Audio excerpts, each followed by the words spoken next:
Saat ini saya masih menunggu narasumber lain, Dok, Dokter Ya, Diki. Jadi mungkin ditunggu sebentar ya, Dok. silakan. Terima kasih, Dok.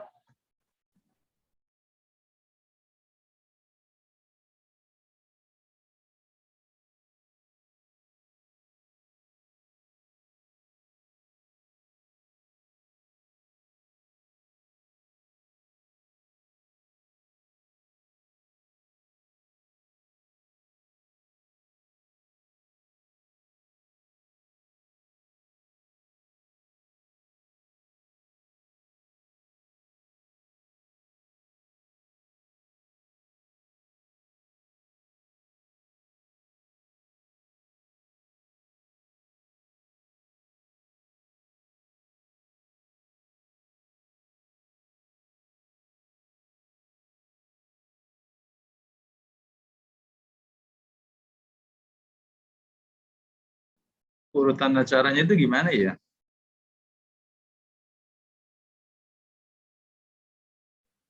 Acaranya akan dimulai pukul 1, Dok, seharusnya. Yang pertama akan menyampaikan materi Dokter Diki, kemudian dilanjutkan dengan sesi tanya-jawab, kemudian baru Dokter Arto. Tapi nanti sesuai kesepakatan dengan Dokter Diki saja, apakah mau materi dulu, setelah itu diskusi tanya-jawab, atau materi tanya-jawab, materi tanya-jawab. Oh iya, enggak. Saya sih ikut aja ya. Iya, Dok. Saya pikir, jadi belum diatur ya gimana ininya ya.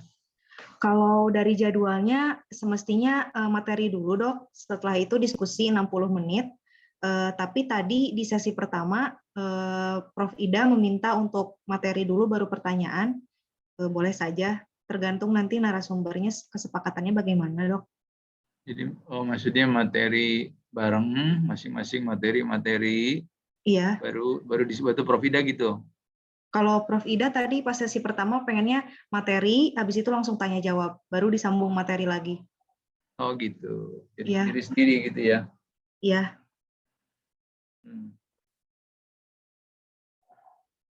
Kalau rencana awalnya gimana? Rencana awalnya 30 menit materi, 30 menit lagi materi, kemudian 60 menit diskusi, tanya Oh, jawab. jadi rencana awalnya digabung gitu ya? Iya.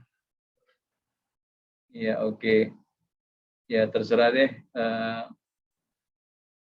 Ya, kalau memang terpisah ya berarti yang saya sementara, misalnya saya kan bicara kedua ya. Iya. Mungkin nanti saya bisa beralih dulu ke topik yang lain, berarti kalau dipisah gitu. Tapi kalau digabung, ya oke, kita gabung, nggak apa-apa. 2 jam. Baik, Dok. Berarti kan? Baik, Dok.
Atau saya mulai aja dulu supaya nggak ngebuang waktu.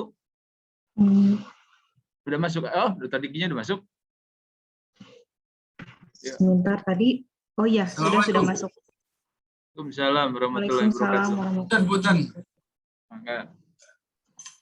Kang Arto sehat? Alhamdulillah sehat. Kumaha Kang Diki sehat? Alhamdulillah. Biasa ya, karena pemerintah barusan membatalkan PPKM, jadi waduh tiditu dia ya. Iya. Dokter PPKM-nya masih harusnya diberlakukan, kuno jadi dibatalkan ya. Ya. Ada beberapa ini. Itu Dokter Gozalinya? Ada. Selamat datang Dokter Diki. Dokter Gozalinya mungkin saat ini tidak bisa bergabung. Jadi saya sebagai narasumbernya. Terima kasih Dokter Diki dan Dokter Arto sudah bersedia menjadi narasumber hari ini, sekar kedua. Mungkin akan segera saya mulai saja karena waktu sudah menunjukkan pukul 1:07. Bismillahirrahmanirrahim. Assalamualaikum warahmatullahi wabarakatuh. Selamat siang semuanya. Selamat datang kepada para narasumber, Dr. Diki Budiman dan Dr. Arto Yuwono Suroto. Selamat datang di Seminar Pakar Selasa 7 Desember 2021 sesi siang. Nama saya Naila dan hari ini bersama rekan saya Dr. Ali Diana, saya akan menjadi moderator acara Seminar Pakar Daring FK Unpad. Puji dan syukur mari kita panjatkan kehadirat Tuhan Yang Maha Esa, karena hanya dengan karunia darinya lah kita bisa berkumpul lagi di Seminar Pakar hari ini. Seminar Pakar hari ini spesial lagi, karena kita akan bersama-sama mendengarkan dua topik sekaligus dari dua narasumber berbeda. Pada 2 jam ke depan kita akan bersama-sama mendengarkan paparan dari Dr. Diki Budiman dan Dr. Arto Yuwono yang secara garis besar berkaitan dengan COVID-19. Seperti biasa pada seminar pakar kali ini, masing-masing narasumber akan menyampaikan materi selama kurang lebih 30 menit, dan pada akhir sesi akan dilanjutkan dengan sesi tanya-jawab selama selama 60 menit. Atau mungkin Dr. Diki ada request, apakah mau materi dulu, kemudian sesi tanya-jawab, atau materi-materi, kemudian sesi tanya-jawab? Saya udah free kan jam ini. Oh baik, kalau begitu, materi dulu dari Dr. Diki, kemudian dilanjut Dr. Arto selama 30 menit dan 30 menit. Setelah itu ada 1 jam waktu diskusi dengan mahasiswa.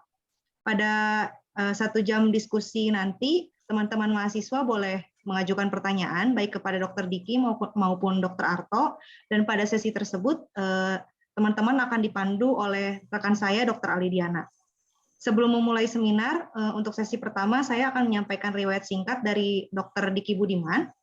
Dr. Diki Budiman merupakan seorang praktisi dan peneliti Global Health Security dan Pandemi pada Center for Environment and Population Health di Griffith University, Australia.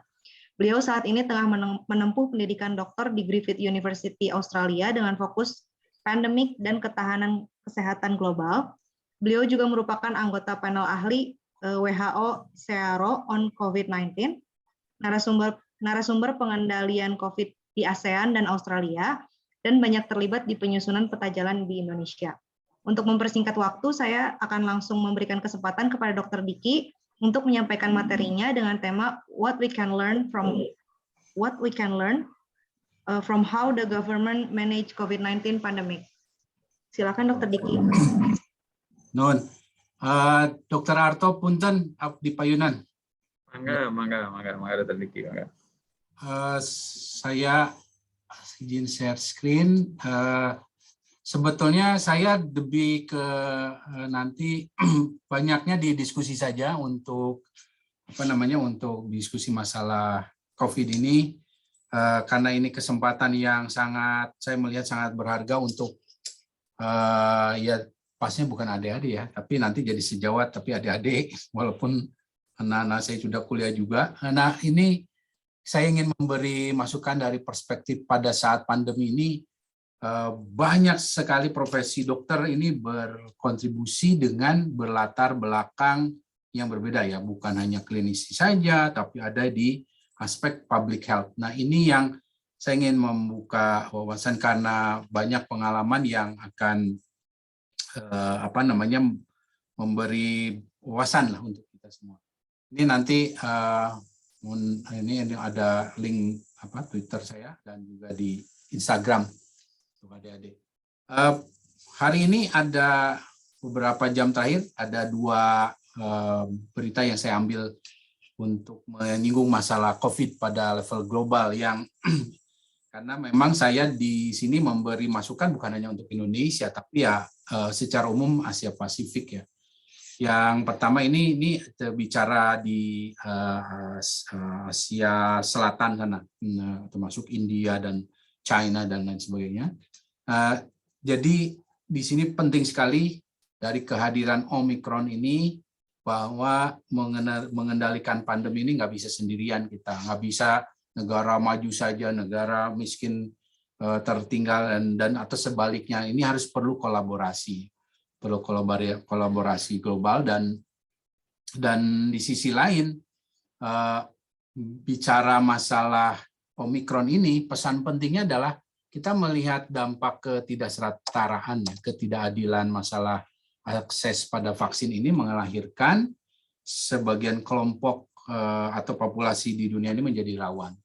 Ini yang juga menjadi catatan dan ini yang saya kritik negara-negara Eropa. Ini baru saja sekitar mungkin beberapa jam yang lalu di media di Prancis. Ini yang harus kita sadari ya, bahwa sebagai dokter nanti ada ini bahwa apapun wabah itu kalau di satu wilayah itu yang akan menjadi juga ancaman buat kita di Indonesia. Meskipun ini seperti Omikron ini sepertinya terkesan belum selesai. Ini foto ini saya juga pernah jadi mahasiswa kedokteran. Saya koas, insya Allah Dokter Arto itu sedang residen di penyakit dalam. Mungkin Dokter Arto nggak hafal, tapi saya hafal lah. Kalau ke senior kan pasti. Iya benar. Saya lagi residen tahun ini. Nah, berbeda dengan Dokter Arto atau yang lain ya, saya memilih melanjutkan di bidang public health. Dalam hal ini 2 bidang yang saya ambil waktu itu adalah kesehatan lingkungan dan epidemiologi. Bahkan pada 20 tahun lalu lebih itu, di sini sudah bicara tentang namanya One Health, pendekatan One Health tentang masalah pandemi. Jadi yang bahwa kesehatan manusia nggak bisa lepas dari kesehatan hewan, kesehatan lingkungan. Nah ini yang diajarkan bahkan di sini menjadi pelopor. Saya banyak di kesehatan, di Kementerian Kesehatan saya mengabdi, jadi ini memberi banyak pengalaman dalam saat saya melihat situasi saat ini ya, terutama COVID-19 ini, karena leveling pengalaman dari daerah sampai level global itu dan dengan beragam wabah itu memberi kita banyak wawasan dalam melihat, termasuk bisa memberikan kontribusi pada pemerintah karena ini kombinasi kompetensi, pengalaman ya, ini dengan intuisi ini menjadi sangat penting. Sehingga kita bicara misalnya nanti ada di masalah prediksi dan lain sebagainya itu akan diperlukan itu. Dan inilah kalau menjadi dokter itu ya, selain sekarang adik-adik ini melihat di rumah sakit, ini dokter itu begini sekarang itu. Dan di negara maju sudah lebih dulu seperti ini. Mereka bekerja di berbagai lembaga internasional untuk berperan ya dalam sama, hanya ini di dokter komunitas global. Dan ini juga bicara masalah bagaimana kita bisa mampu mendeteksi ancaman-ancaman kesehatan di berbagai belahan dunia. Dan kita belajar dari berbagai belahan dunia. Selain itu juga menjadi dokter juga bicara masalah krisis ya. Masalah krisis ini adalah bicara masalah bagaimana kita melihat ancaman itu bukan hanya ancaman penyakit, tapi ancaman itu namanya global security ya, bom, teroris, segala macam. Itu yang dihadapi nanti dan saat ini dan ke depan. Dan sebagai dokter kita punya bekal untuk itu. Nah, termasuk ini kalau bicara Indonesia ini bicara juga masalah migrant workers ya, bagaimana kesehatan pekerja, bagaimana ini yang sebelum ini foto-foto bagaimana saya waktu itu ikut terlibat memulangkan sekitar 1000-an warga negara Indonesia yang tertahan di luar, dan mereka ini ya, dokter itu ya itu kesehatan terlibat di situ. Ini untuk ini ya sebagai gambaran bagaimana kita juga ikut membantu membuat semacam prosedur bahwa tenaga kerja kita ini bisa bekerja di satu negara. Bagaimana kriterianya?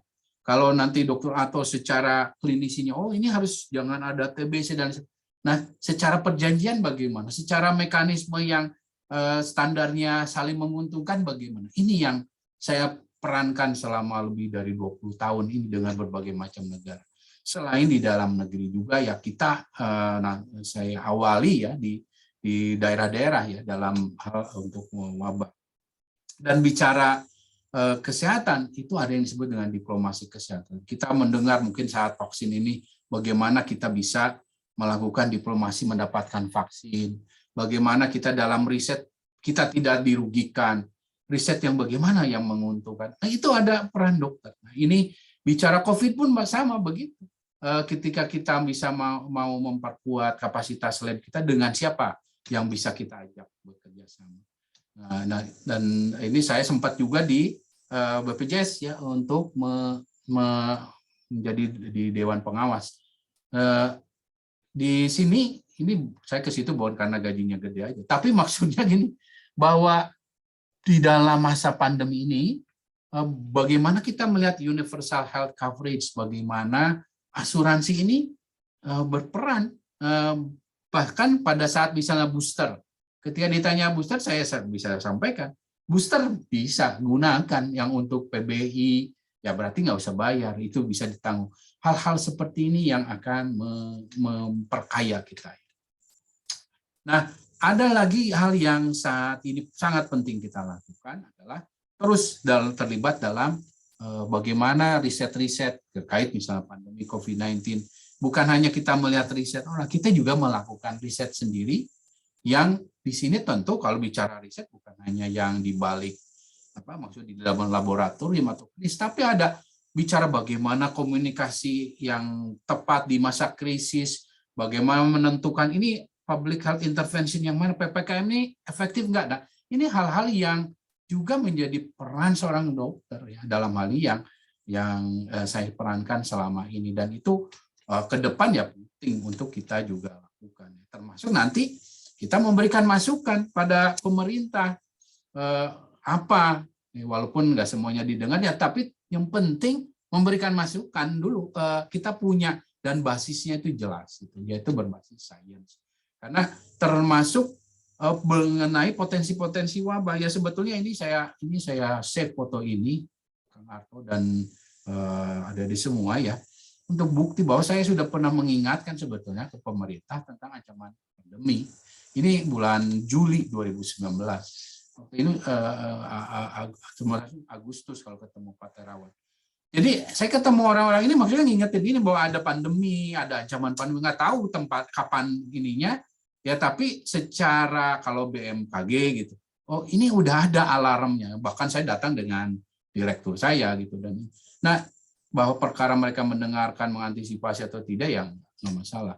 Nah, selain itu kita juga ya, bisa terus berkontribusi ya, bukan hanya untuk Indonesia tapi juga untuk dunia ya, dalam kaitan bagaimana merespon satu penyakit yang wabah, karena di negara maju pun tidak banyak yang punya pengalaman SARS, HIV, banyak kemudian juga pengalaman dari mulai daerah sampai global itu nggak banyak, sehingga mereka butuh pandangan-pandangan.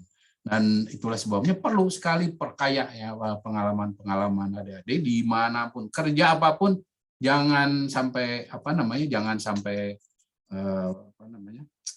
ragu-ragu, gengsian gitu, karena itu akan memberi kita banyak pengalaman.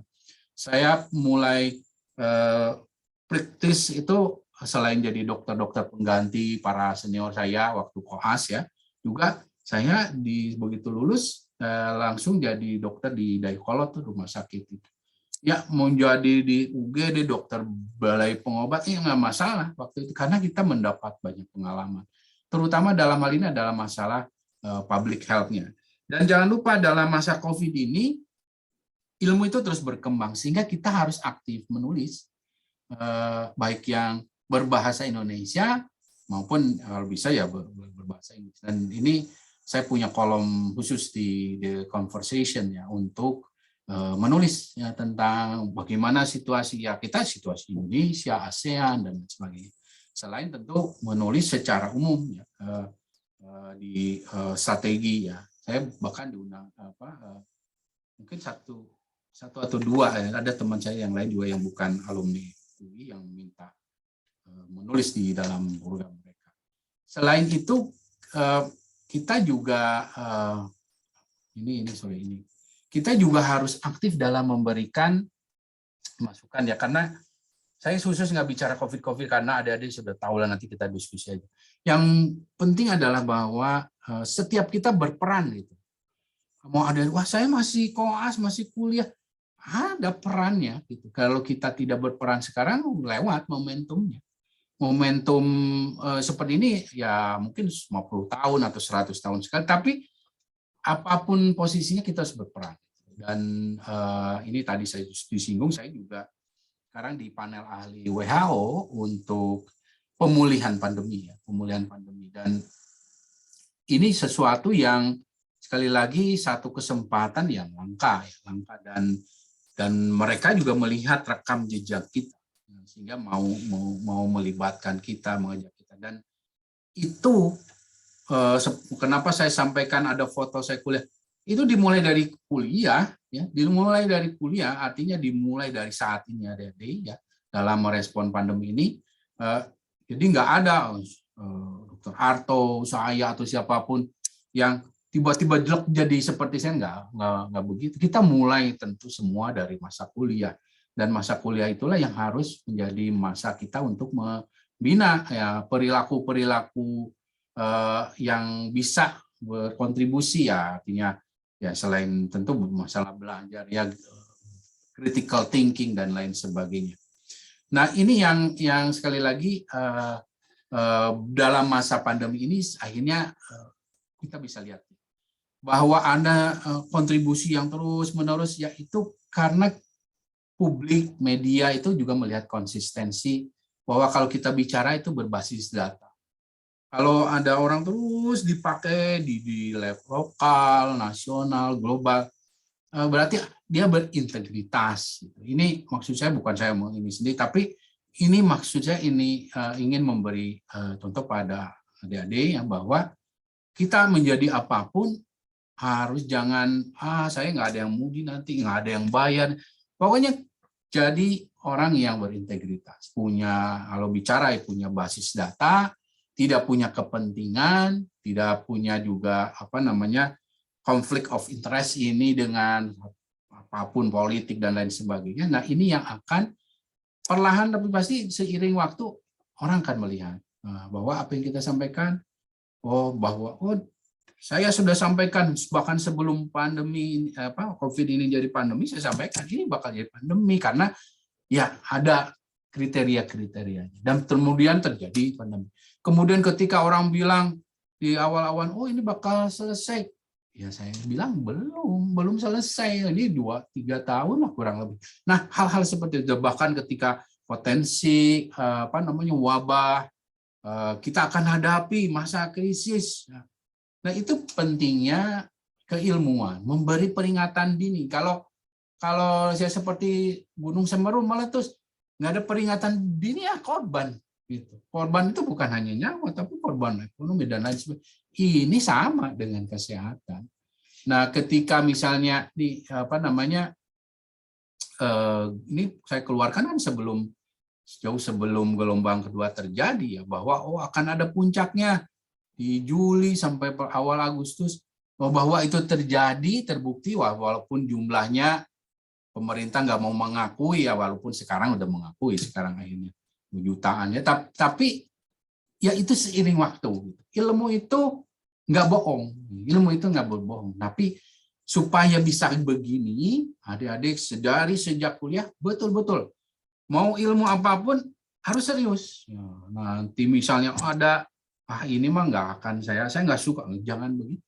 Semua kita, dan yang bagusnya sekarang ya saat ini pendidikan saat ini kedokteran itu disatukan. Ini yang mungkin menurut saya jauh lebih beruntung adik-adik. Karena kalau zaman saya ya saya coba menghubung-hubungkan ini belajar ini dengan ini ya.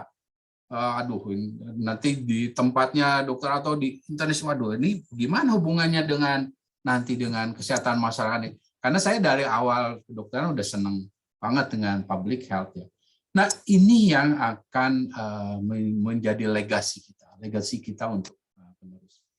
Dan di di dalam negeri pun akhirnya saya dilibatkan atau terlibat dengan Kompas membuat indeks COVID, ya. Indeks pengendalian COVID, IPC 19 yang rutin setiap Kamis keluar di Kompas. Nah, ini juga karena kepercayaan, kan? Dan ya saya selalu membawa Unpad lah kalau di Indonesia. Saya alumninya Unpad gitu. Jadi saya dengan Prof Chandra di dalam ini ya, di Kompas ini terlibat dalam angka indeks pengendalian COVID yang bersirkulasi secara rutin dan jadi rujukan para gubernur ini. Dan juga terakhir nih, ini saya cepetin aja, kita banyak diskusi nanti. Kita harus juga memberikan kontribusi yang nyata, ya. Ini paper terakhir saya baru keluar pagi tadi kalau nggak salah. Tentang bagaimana SWOT analysis ya untuk Indonesia Statistik. Karena kita harus memberikan masukan selalu berbasis data, berbasis sains, nggak ada kepentingan apapun. Nah, salah satu yang bisa juga dilakukan adalah dengan paper. Paper ini yang akan menjadi rujukan nanti, bukan hanya saat ini tapi ke depan tentang bagaimana. Termasuk usahakan bahwa saya mungkin udah berapa tahun, lama banget saya nggak pernah praktek lagi, saya nggak pernah praktek sebagai dokter, berbeda dengan dokter Arto ya. Tapi saya berusaha terus terlibat dalam aspek-aspek klinis ya. Artinya seperti di sini saya terlibat dalam riset tentang pemeriksaan rapid test antigen, tentang bagaimana efektivitas vaksin ya. Tapi dari sisi epidemiologi, tapi saya jadi tetap terinfo tentang klinis segala macam. Ini yang dia harus usahakan kalau misalnya nanti harus ke dinas kesehatan, tetap berupaya harus bisa terlibat itu, karena ini sebagai dokter kita akan harus ada sense-nya gitu, bagaimanapun, walaupun tidak langsung menangani pasiennya. Demikian saja dari saya nanti kita lebih banyak diskusi saja kalau kaitan dengan COVID. Mohon saya kembalikan ke Dokter Yana, mana? Moderator.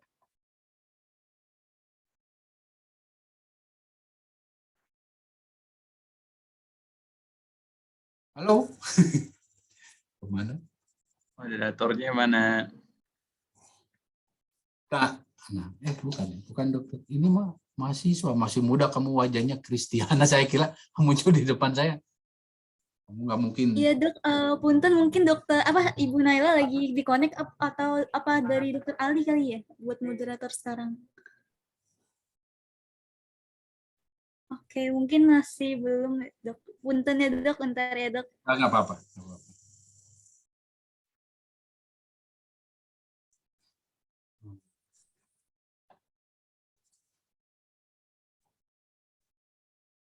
Mental kali ya tadi ya.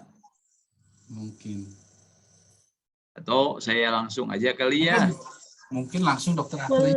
Ya, supaya nggak ngebuang waktu ya. Kita langsung aja. Oke. Baik. Bismillahirrahmanirrahim. Assalamualaikum warahmatullahi wabarakatuh. Selamat siang. Dr. Diki Budiman dan juga anak-anak sekalian. Kalau buat saya mah anak-anak lah, dan anak saya udah ada yang dokter. Dokter Arto silakan dilanjutkan dok. Maaf saya kelempar terus, Naila juga kelempar terus. Nggak apa-apa. Ya memang nanti dilempar-lempar jadi bola loh lama-lama.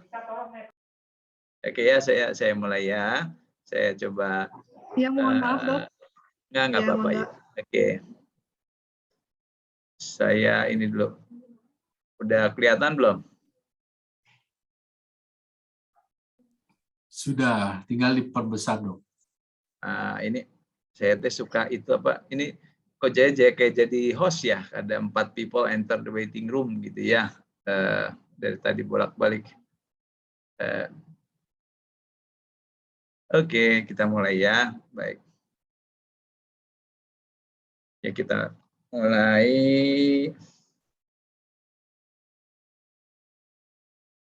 Enggak, ya.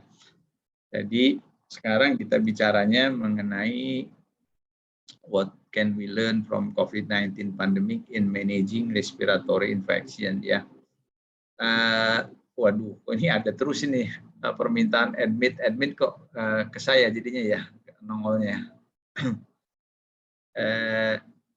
Saya dimintanya oleh Dr. Ghazali untuk tidak terlampau berbau klinis gitu ya.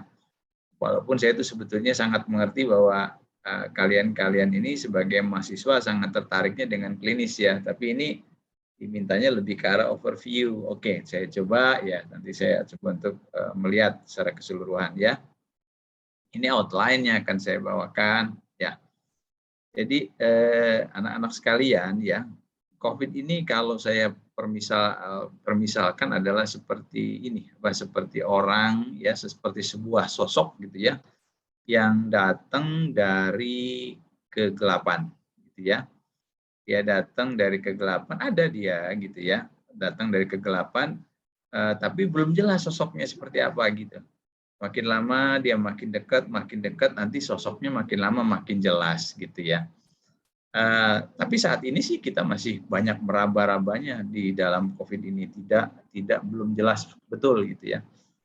Ini kejadian COVID ini dimulai dari 8 Desember ketika ada pasien pertama yang timbul simptom seperti COVID yang akhirnya kita kenal sebagai COVID.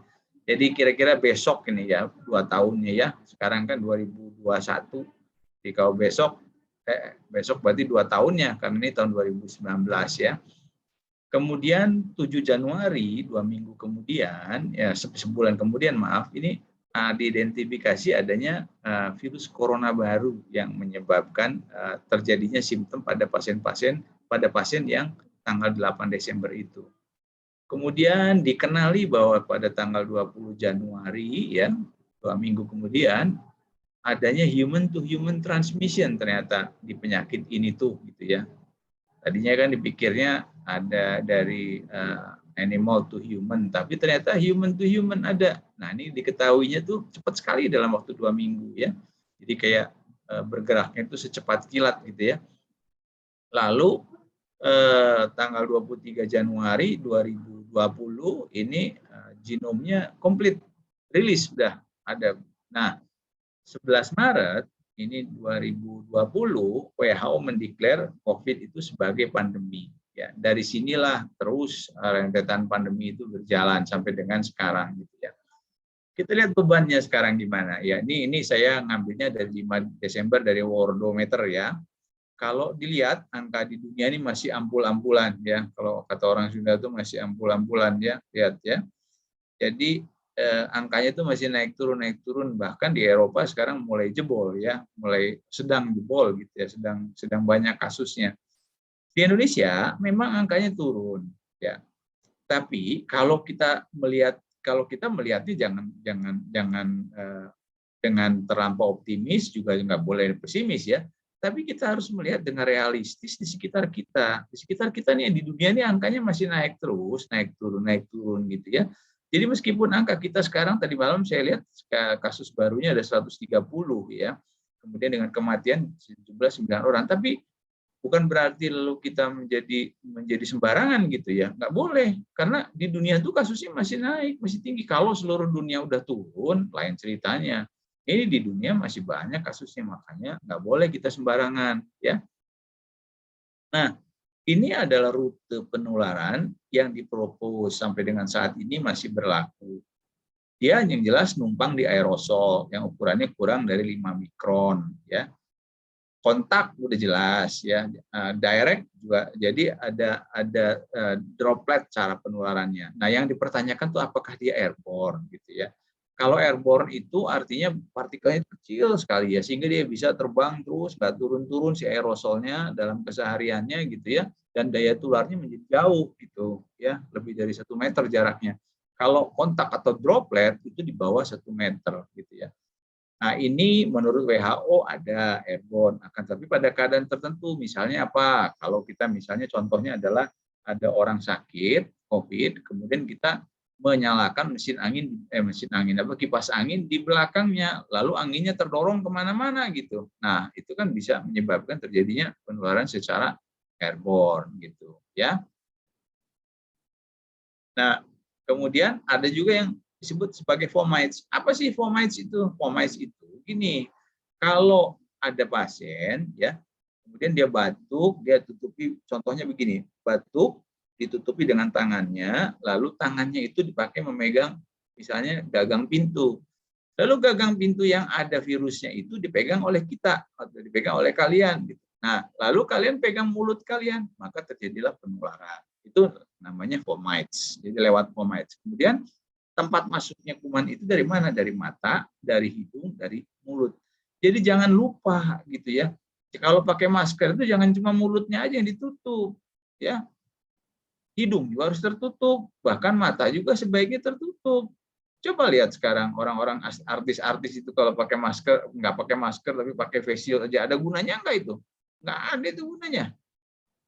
Saking pengennya tampangnya kelihatan gitu ya, jadilah dia nggak pakai masker gitu ya.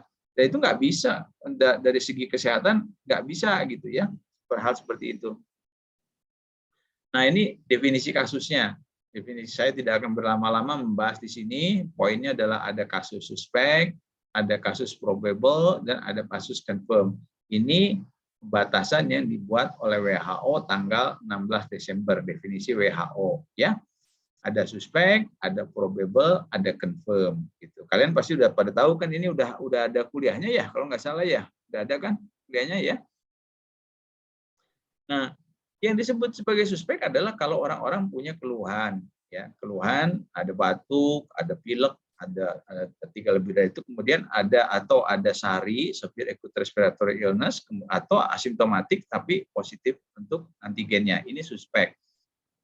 Probable kalau ada clinical kriterianya dan kemudian ada kontak gitu ya. Kemudian suspek tapi ronsennya sangat mencurigakan. Nah, ini nanti sisanya kalian baca ya. Kalau confirm kasus adalah kalau PCR-nya positif ya. Atau antigennya positif, tes antigennya positif, tapi pasiennya pasien probable gitu ya. Kemudian asimptomatik, pasiennya antigennya positif tapi punya kontak dengan confirm. Nah, Indonesia ini tanggal 11 Mei bikin aturan sendiri. Kalau suspek itu seperti apa? Jadi aturannya nggak lagi menginduk pada WHO, tapi kita di klinis masih tetap pakai yang WHO. Jadi ini ada KMK-nya, keputusan Menteri Kesehatan tanggal sekian 11 Mei, ini baru ya bikin aturannya. Jadi beda aturannya. Jadi kalau dilihat nanti bedanya di mana ya? Bedanya ada di kasus probable. Kalau probable tadi di aturan yang lama, di aturan main yang lama, definisi yang lama, di COVID yang lama di WHO dan di kita juga, itu kasus hidup. Kalau yang menurut KMK terbaru, keputusan Menteri Kesehatan 11 Mei itu, probable itu adalah kasus yang meninggal. Kalau kasus konfirmasinya sama-sama aja lah ya. Jadi probable itu kasus meninggal. Jadi ini definisi yang lama menurut WHO dan yang kita pakai sebelumnya, ini yang baru.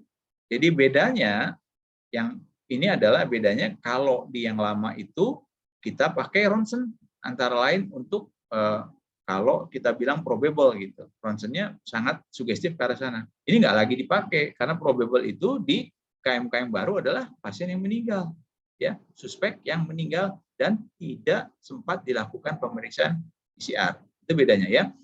Nah, sekarang saya bahas sedikit mengenai patomekanismenya ya.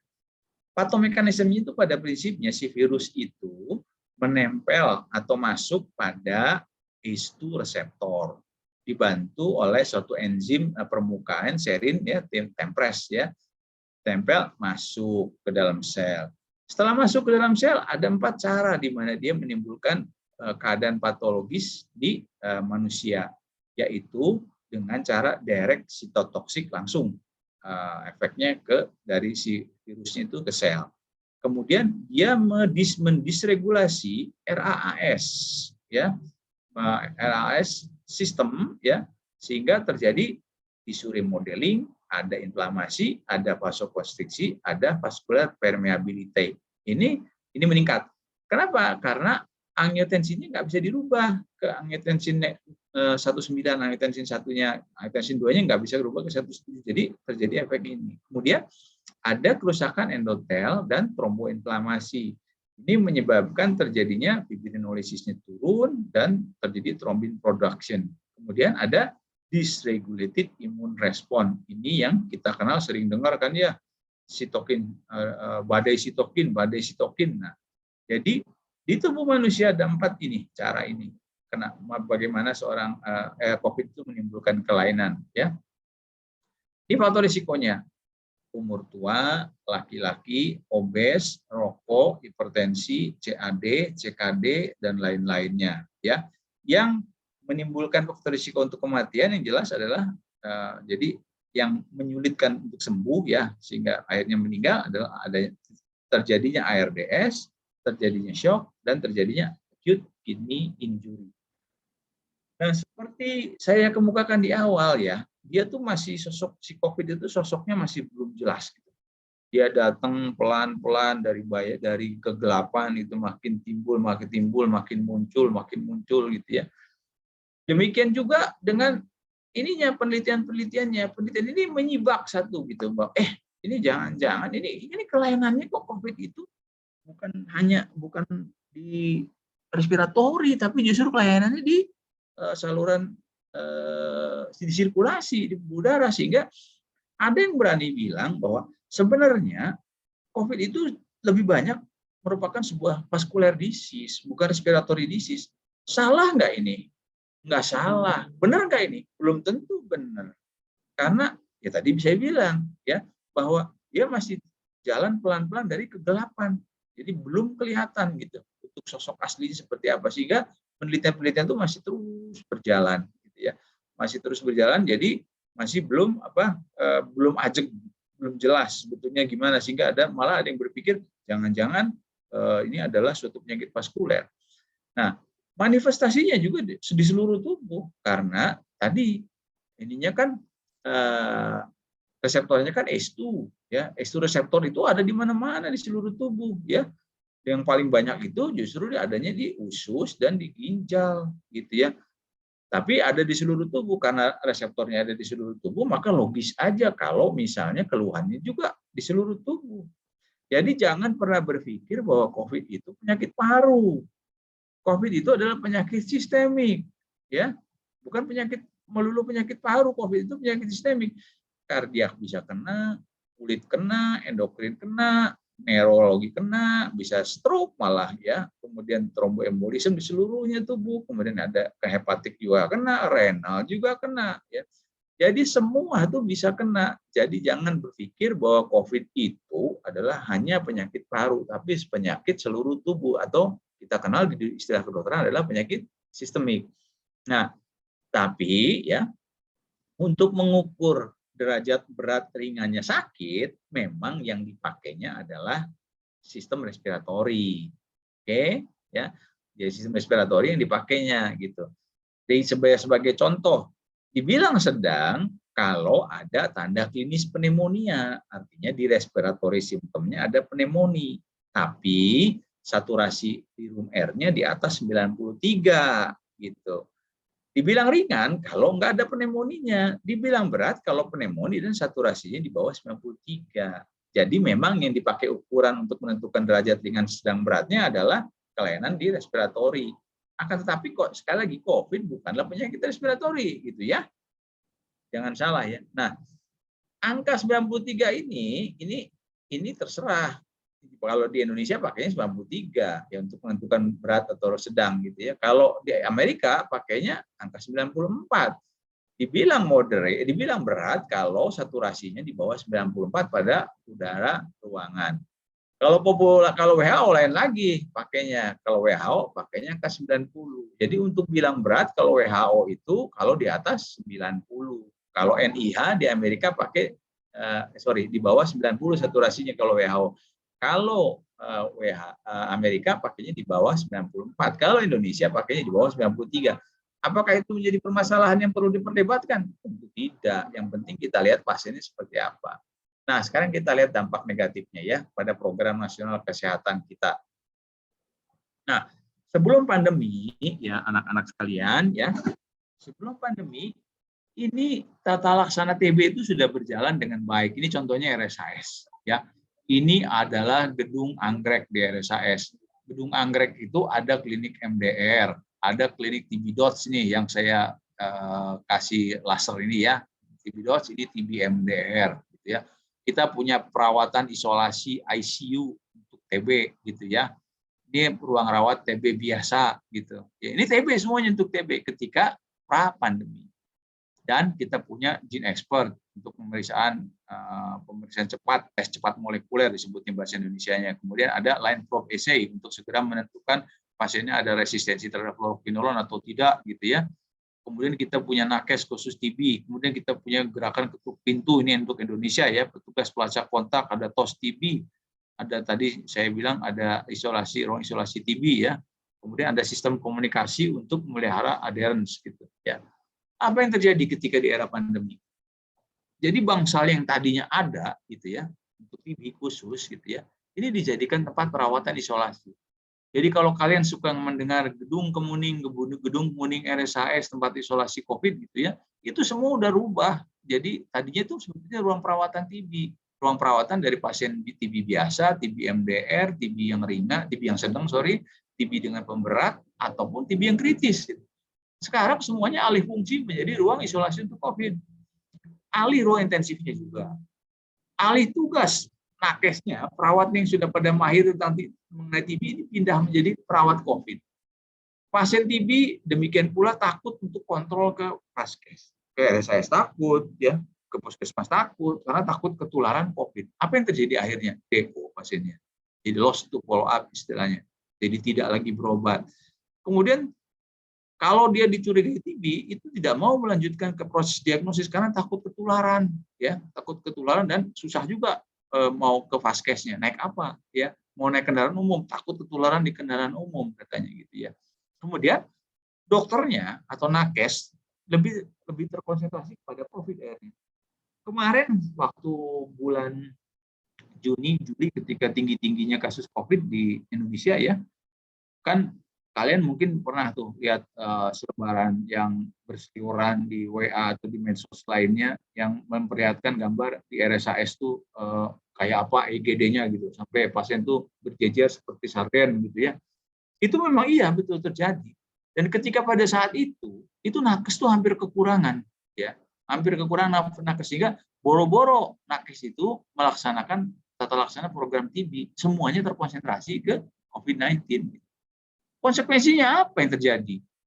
Ternyata dampaknya itu lebih besar terhadap program TB ya, lebih besar dibandingkan yang daripada yang kita bayangkan. Gede konsekuensinya ya. Lihat ini. Jadi kasus TB yang tidak ternotifikasi itu bertambah sampai 23% gitu. Ya. TB itu kan harusnya ternotifikasi, jadi tercatat, terdiagnosis, tercatat, terus diobati. Nah, yang tidak terobatinya, yang tidak ternotifikasinya saja gitu, yang tidak terdiagnosisnya itu sampai meningkat banyak gitu, gara-gara si adanya pandemi ini. Jadi jelek gitu ya. Jadi otomatis kita boleh berpikir dalam beberapa saat ke belakang ini akan terjadi peningkatan kasus TB gitu ya. Good news-nya, banyak inovasi pada tata laksana COVID yang dapat ditiru atau diaplikasikan pada tata laksana TB dan penyakit infeksi saluran pernapasan lainnya. Coba kita lihat ya. Nah, ada Peduli Lindungi. Zaman dulu di TB apa yang ada? Ya, nggak ada kayak begini-beginian gitu ya. Terus ada situs Satgas, ada BNPB gitu ya.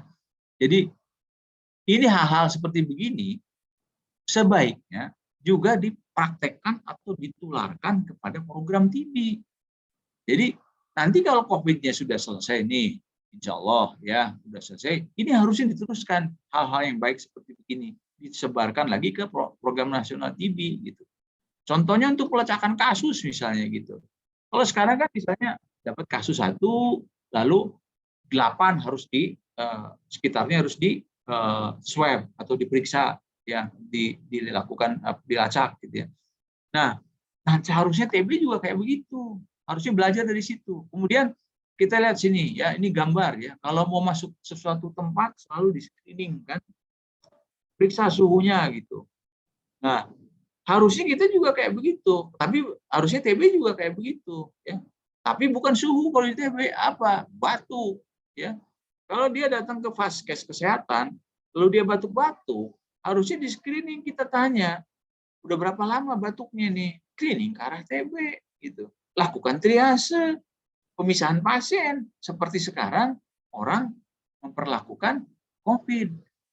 Sehingga dengan demikian notifikasinya naik untuk TB, demikian juga untuk tata laksananya, demikian juga untuk PPI-nya. Jadi nggak nular kemana-mana. Nah, sekarang pemeriksaan untuk COVID pakai apa? Pakai PCR, pakai antigen, ya. Berapa lama antigen tuh? 15 menit juga kelar. Kalau kalian mungkin di antara kalian udah ada yang pernah ngerjain sendiri untuk keluarganya kali ya. Itu berapa menit? Nggak lama. 15 menit juga kelar gitu. Nah, mudah-mudahan ke depan itu untuk TB juga ada yang kayak begitu. Harusnya ada inovasi ke arah sana. Itu kan terjadi bisa 15 menit meriksa antigen itu karena inovasi. Ya, yang dikerjakan dengan cepat dan secepat-cepatnya dalam waktu sesingkat-singkatnya kayak proklamasi. Jadi secepat-cepatnya dan sesingkat-singkatnya gitu. Karena apa? Karena dibutuhkan. Harusnya TB pun dilihatnya seperti itu. Ya, jadi dilakukan inovasi sehingga TB itu nggak perlu lagi. Sekarang mau periksa BTA, periksa pagi, siang, sore, bisa sewaktu pagi, sewaktu atau sewaktu 2 kali. Harus periksa, diolah dulu segala macam, dulu diputar dulu, baru lihat di bawah mikroskop hasilnya 2-3 hari kemudian. Lama kayak begitu. Ya. Memang sih sekarang ada yang namanya TCM tadi. TCM itu bisa menghasilkan bisa mendiagnosis TB dalam waktu kurang lebih 2 jam. Tapi tetap butuh waktu 1 hari untuk disampaikan kepada dokter yang mengirimnya. Jadi butuh untuk diagnosis TB masih tetap butuh waktu berhari-hari gitu ya. Beda dengan kalau misalnya kita punya rapid untuk TB misalnya, rapid antigen TB misalnya. Kan hebat tuh kalau kayak begitu dalam waktu singkat 3 jam kita bisa dapat. Nah, ini terpadu. Jadi yang bisa kita pelajari sekarang ya, ini ya ada tes TCM namanya. Ini namanya Gene Expert ya. Gene Expert ini jadi si dahak itu dimasukin ke sini ya, dahak nggak ngeblegedeg aja gitu dimasukin ke sini, lalu dimasukkan ke dalam alat, lalu dalam waktu 105 menit itu keluar ada nggak MTB. Ya, ada nggak MTB? Kalau ada MTB detected low, ada nggak resistensi terhadap rifampicin? Nah, di sini not detected. Jadi ini ada TB yang tidak resisten. Jadi TB sensitif obat. Gitu. Ya. Nah, alat ini sekarang ini dipakai untuk COVID juga gitu. Jadi alat COVID, alat TB dipakai untuk COVID. Sebaliknya, mestinya alat COVID juga dipakai untuk program TB. Ini di India. Saya kutip dari India, mereka tuh sekarang melakukan screeningnya begini. Jadi bidirectional TB COVID, ya. Jadi TB dengan COVID itu screeningnya itu dua-duanya. Ada pasien ILI screening TB, ada pasien SARI severe acute respiratory infection, ini infeksial illness ya, periksa screening untuk TB juga gitu, ya.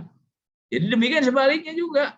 Nah harusnya nanti ini tuh berlanjut sampai nanti. Sehingga notifikasi kasus TB-nya itu banyak. Dengan notifikasinya meningkat, maka apa? Diobatinya banyak. Dengan diobati banyak, maka apa? Penularannya menjadi rendah. Nah, zaman dulu, data kayak begini tuh nggak ada. Anak-anak sekalian ya. Data yang lengkap, ini data COVID ini lengkap. Berapa yang sudah divaksinasi kedua? 142 juta. Berapa vaksinasi pertama? Yang sudah 98 juta. Ini per tanggal berapa? Tiap hari berubah terus. Berubah sesuai dengan kemajuan gitu ya, sesuai dengan progres. Data TB yang kayak begini nggak ada data TB dulu kayak begini tuh, baru setahun sekali baru ketahuan datanya gitu. Ini kan data dari waktu ke waktu, dari hari ke hari. Nah seharusnya nanti di masa depan teknologi ini dipakai untuk program TB ya, sehingga TB di Indonesia nggak jadi juara 1. Sekarang kita juara 1 loh di dunia ya. Jadi dalam jumlah pasien ya, dan juara 2, tapi kalau dalam kepadatan kita juara 1 lah gitu ya, pokoknya 3 besar gitu ya. Nah harapannya kalau ini diaplikasikan nanti ke depannya kita terus bisa monitor TB itu. Dengan demikian lebih bagus. Kemudian harus ada jejaring pengaman sosial. Sekarang coba lihat ya. Ada 7 bantuan pemerintah selama pandemi COVID berikut rinciannya. Bantuan sembako, bantuan sosial tunai, BLT, listrik gratis. Ini tuh pasien COVID. Bagaimana pasien TB? Nggak ada selama ini. Dibiarin aja pasien TB. Padahal TB itu membunuh di dunia ini 4.000 seharinya. Jadi gede bener ya. Jadi harusnya ini ada juga hal seperti begini. Karena TB itu bukan hanya penyakit, melulu penyakit paru, penyakit infeksi. Tapi penyakit yang melibatkan banyak proses ya, banyak sisi. Nah, sekarang obat cepat sekali lihat ya. Obat itu udah ini per 19 bulan 8 Agustus ya. Udah banyak sekali obat untuk COVID ini. Ini update terbaru, bahkan obat ini sekarang sudah diberikan ya. Obat ini ya, Bamlanivimab dan Etesevimab atau Casirivimab dan Imdevimab, ini obat yang diberikan ke waktu itu masih dalam percobaan ke Presiden siapa tuh presiden sebelumnya Biden, Presiden Trump ya, yang sampai dia tuh tidak menjadi sakit gitu ya, tidak menjadi sakit. Jadi ini diberikan ini sampai kemajuan pengobatan tuh demikian hebatnya. Jadi ada misalnya seseorang exposure dengan pasien COVID nih, seseorang terpapar dengan pasien COVID, ketemu di satu ruangan, nggak pakai masker, terbuka ya, terus ternyata dia punya komorbid, punya diabetes, punya hipertensi gitu ya. Sekarang yang begitu, pasien begitu dikasih obat sekarang, namanya monoklonal antibody, isinya Bamlanivimab dan Etesevimab atau Casirivimab dan Imdevimab yang seperti diberikan di Presiden Trump. Nah, apa artinya? Dalam waktu hanya 1 tahun bisa ada obat kayak begini. Waktu Trump tuh malah belum 1 tahun itu bisa ada obat kayak begini. Tapi untuk TB bertahun-tahun obatnya masih rifampicin, enalaetambutol, pirazinamid, itu udah 1 abad lebih itu, ya. Jadi nggak maju-maju gitu dengan kata lain. Ya ini bisa ditiru sebetulnya. Nanti kalau udah pandeminya lewat, tuh, dari sekarang juga sebetulnya bisa ya tiru, tapi ya mungkin konsentrasi masih banyak ke arah pandemi COVID. Bagaimana perubahan perilaku kesehatan sekarang? Coba sekarang mau orang pada pakai masker kan, terus jaga jarak gitu. Jadi ini adalah hal yang harus ditiru untuk TB, karena TB menularnya juga, TB itu menularnya airborne.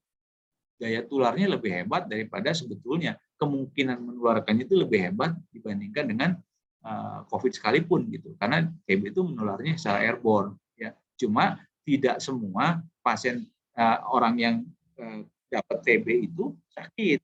Itu aja bedanya, tidak semua orang yang dapat TB sakit. Kalau dapat kumannya gitu ya, nggak semuanya sakit. Kalau ini kemungkinan sakit. Kemudian kerjasama dan kolaborasi global kita lihat nih, kita terlibat di beberapa penelitian ini RSAS ya, 4 gitu ya, Solidarity Trial. Ini hebat sekali kerjasamanya gitu, melibatkan banyak rumah sakit, melibatkan banyak negara, rumah sakit, ya fasilitas kesehatan, kerjasamanya dan kolaborasi ini global. Coba kalau TBC bisa kayak begini, kan hebat sekali. Nah ini fast track research untuk pengembangan vaksin contohnya.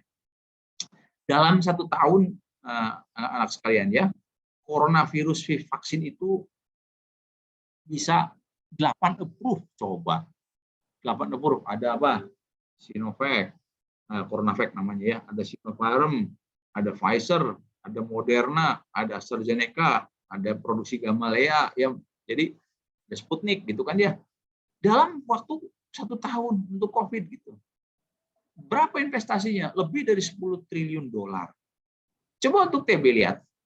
Dalam 1 senturi, dalam 1 abad itu vaksinnya itu 0, nggak ada. Nggak ketemu vaksin yang punya efikasi.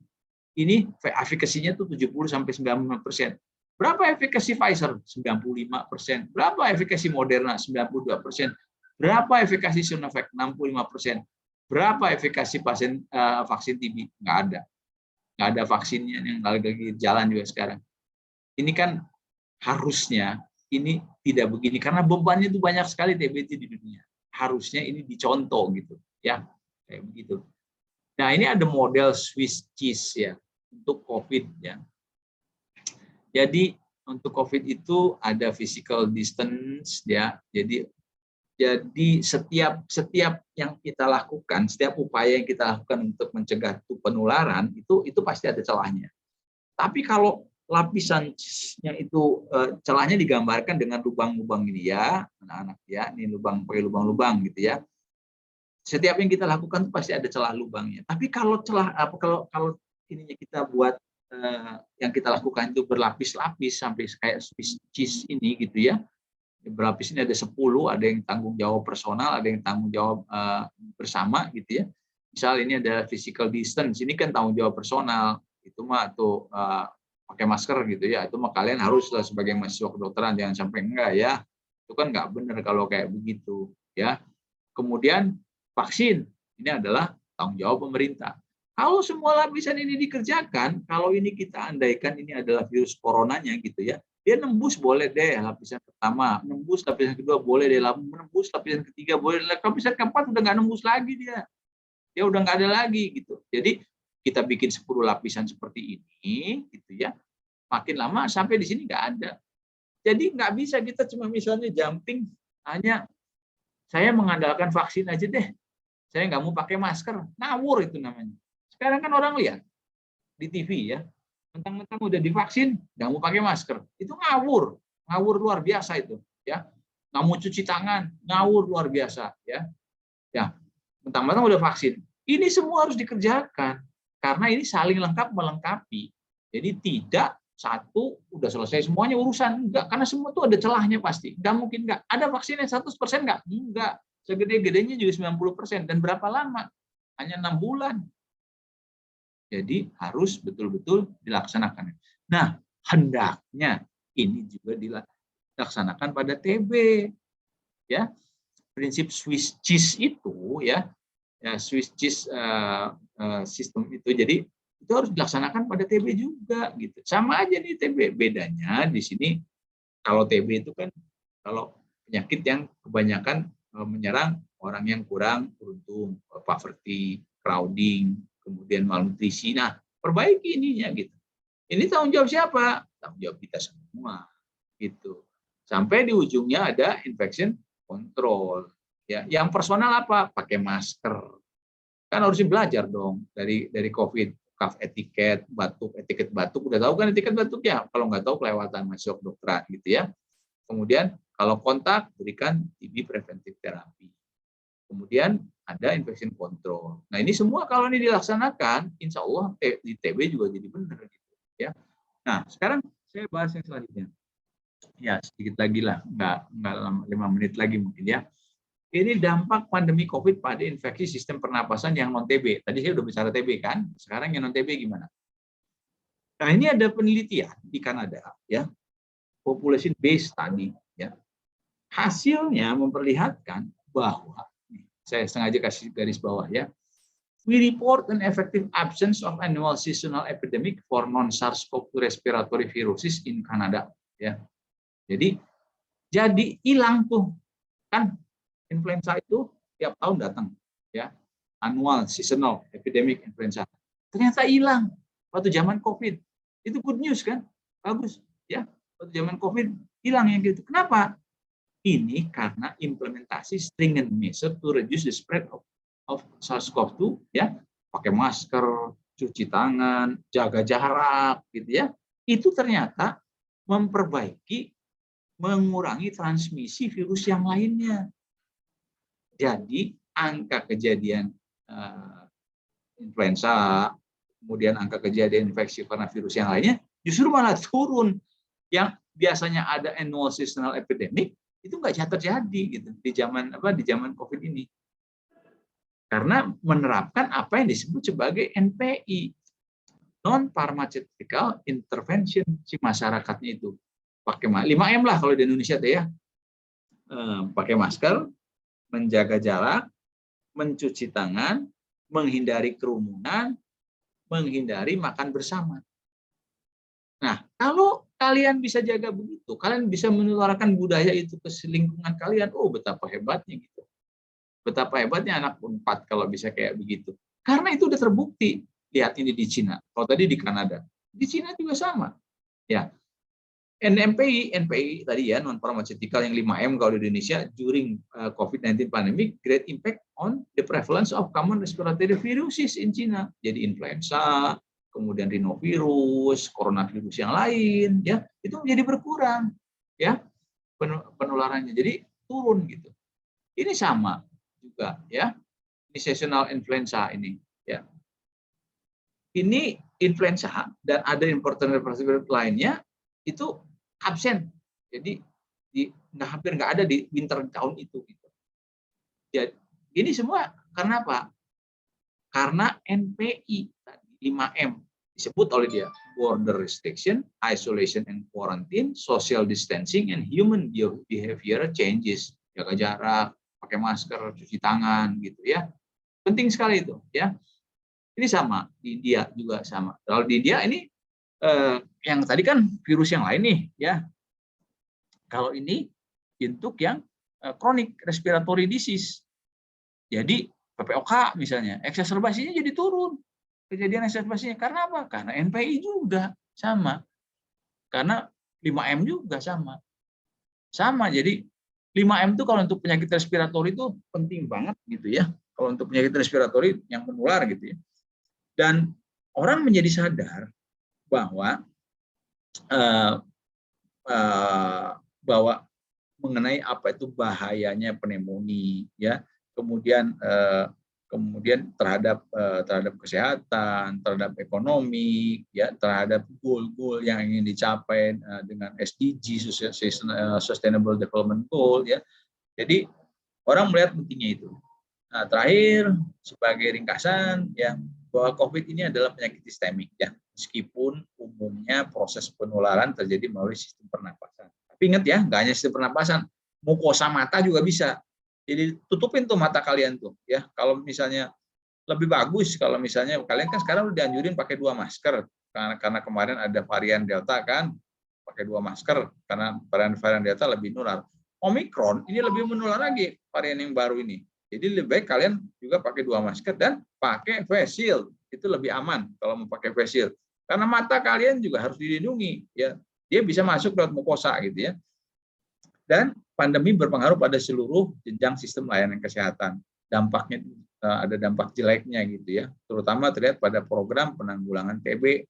Cuma banyak inovasi dalam pandemi COVID ini yang dapat dipetik manfaatnya dalam tata laksana penyakit menular pada sistem pernafasan. Dan sekali lagi, penelitian-penelitian memperlihatkan manfaat dan pentingnya NPI atau 5M kalau di Indonesia itu ya, gerakan 5M itu, bahwa penting benar itu, manfaatnya besar sekali ya, nggak hanya untuk COVID-nya, tapi untuk penyakit-penyakit lain yang menular melalui sistem pernapasan. Ya, anak-anak sekalian, ya, ini COVID ini, meskipun tadi saya gambarkan seolah-olah dia keluar dari ada bayangan nampak dari kegelapan, makin lama makin jelas, tapi bergeraknya itu cepat sekali. Gitu. Apa yang baru hari ini, besok mungkin udah rubah. Gitu. Apa yang diyakini hari ini benar, besok mungkin rubah. Beberapa hari kemudian mungkin rubah dengan hasil penelitian baru. Sehingga saya menggambarkannya seperti si flash atau gundala kalau versi Indonesianya gitu ya. Jadi cepat sekali perubahannya. Jadi nggak baca, ketinggalan kalian. Jadi harus selalu mengikuti kemajuan ilmu. Ini adalah contoh pembelajaran yang bagus sekali, bahwasanya belajar itu harus terus-menerus dan continue. Jadi nggak bisa pengetahuan sekarang diaplikasikan untuk 3 bulan lagi kalau COVID. Ya, demikian juga sebetulnya keilmuan yang lain. Ya, ini menggambarkan bahwa banyak sekali karena kecepatan perkembangannya, jadi banyak sekali versi-versi dari COVID itu, jadi versi-versi pengetahuan atau yang didapat dari COVID itu ya. Ya, mungkin itu yang bisa saya sampaikan. Terima kasih atas perhatiannya. Mudah-mudahan ada manfaatnya. Assalamualaikum warahmatullahi wabarakatuh. Waalaikumsalam warahmatullahi wabarakatuh. Terima kasih kepada Dr. Diki dan Dr. Arto. Saya mohon maaf tadi saya sempat terlempar. Baik, kita akan memasuki sesi kedua, sesi tanya jawab. Mungkin rekan saya Dr. Ali Diana bisa memoderasi sesi kedua ini. Ya, terima kasih banyak Naila. Terima kasih banyak Dr. Diki dan Dr. Arto. Pemaparannya sangat penting ya buat kita semua gitu. Betapa si COVID ini sangat cepat berkembang. Jadi kalau kita nggak up to date, nggak bisa ngejar si flash, ya ketinggalan lah ya. Nggak tahu apa-apa nantinya gitu. Silakan teman-teman semua yang mau bertanya. Kayaknya kalian raise hand, terus nanti bertanya, sebutkan diajukan pada siapa, gitu nanti Dr. Diki atau Dr. Arto akan langsung menjawab. Lewat chat juga boleh kok, kalau misalnya pemalu gitu. Nah ya, kalau nggak lewat chat boleh, nanti dibacain juga boleh, kata Dr. Arto. Bisa.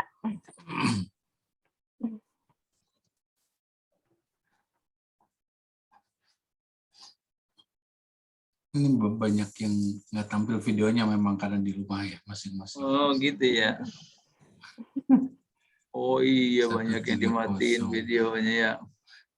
Coba pada turn on kameranya juga. Coba bilang Ada nanya. kita mau difoto sekarang, mau pada buka deh. So. Coba difoto dulu, kapan lagi foto sama Dr. Arto sama Dr. Diki. Foto lagi. Ayo, foto dulu. Sok, buka dulu kameranya, buka. Ayo, jangan malu-malu. Jangan kata Dr. Diki juga tadi dibilang kan jangan malu-malu, nanti nggak maju. Ayo. Kalau orang tidak akan tahu kita bisa kalau malu.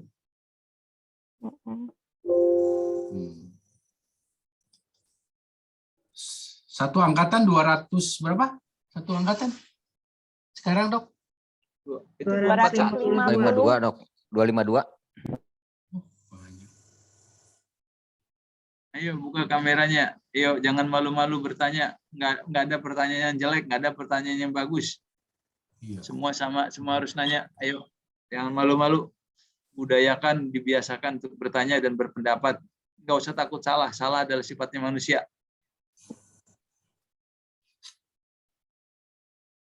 Ini. Udah dua tuh. Ayo tuh. Sok. Oh ya, silakan. Aksi, yang sih. Ya, boleh. Terima kasih Dok sebelumnya atas kesempatannya. Selamat siang Dok. Perkenalkan saya Agvi, mahasiswa tahun 2. Izin bertanya Dok, khususnya ke Dr. Arto, tapi mungkin dari Dr. Diki boleh jika ingin menambahkan. Ini Dok, tadi kan dipaparkan juga tentang si COVID ini yang bekerja pada reseptor ACE2, itu ya Dok ya.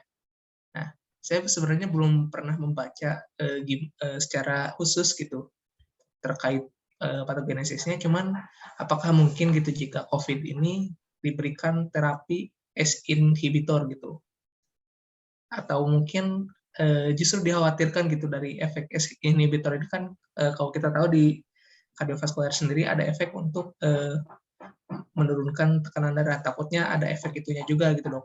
Apakah sudah pernah dicoba gitu Dok tentang ACE inhibitor ini sebagai untuk obat pasien COVID gitu Dok? Terima kasih Dok. Tidak ada teoritis sebetulnya ya. Ini pertanyaannya bagus ya, pertanyaannya yang kritis gitu ya. Betul, reseptornya adalah di ACE2 reseptor, tapi tidak ada bukti bahwasanya terapi ACE2 inhibitor bisa secara teoritis memang mungkin gitu ya, seolah-olah berebut dengan si virusnya gitu. Tapi tidak ada bukti bahwa terapi ACE inhibitor itu membawa kebaikan untuk COVID, artinya untuk penyakit COVID. Juga tidak ada bukti bahwa itu membawa keburukan pada pasien-pasien untuk menjadi lebih sensitif atau menjadi lebih peka atau menjadi lebih rentan terhadap infeksi COVID.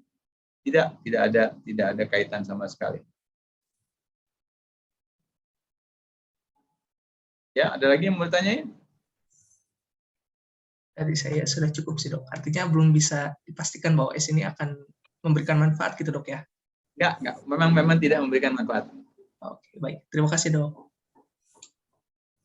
Makasih Dok. Christian, makasih Aksi Christian, silakan. Oke, terima kasih kesempatan Dr. Ali dan Dr. Arto dan Dr. Diki atas penyamakarannya tadi. Jadi saya izin bertanya, sebelumnya perkenalkan saya Christiana Leni, saya dari Angkatan 2 juga.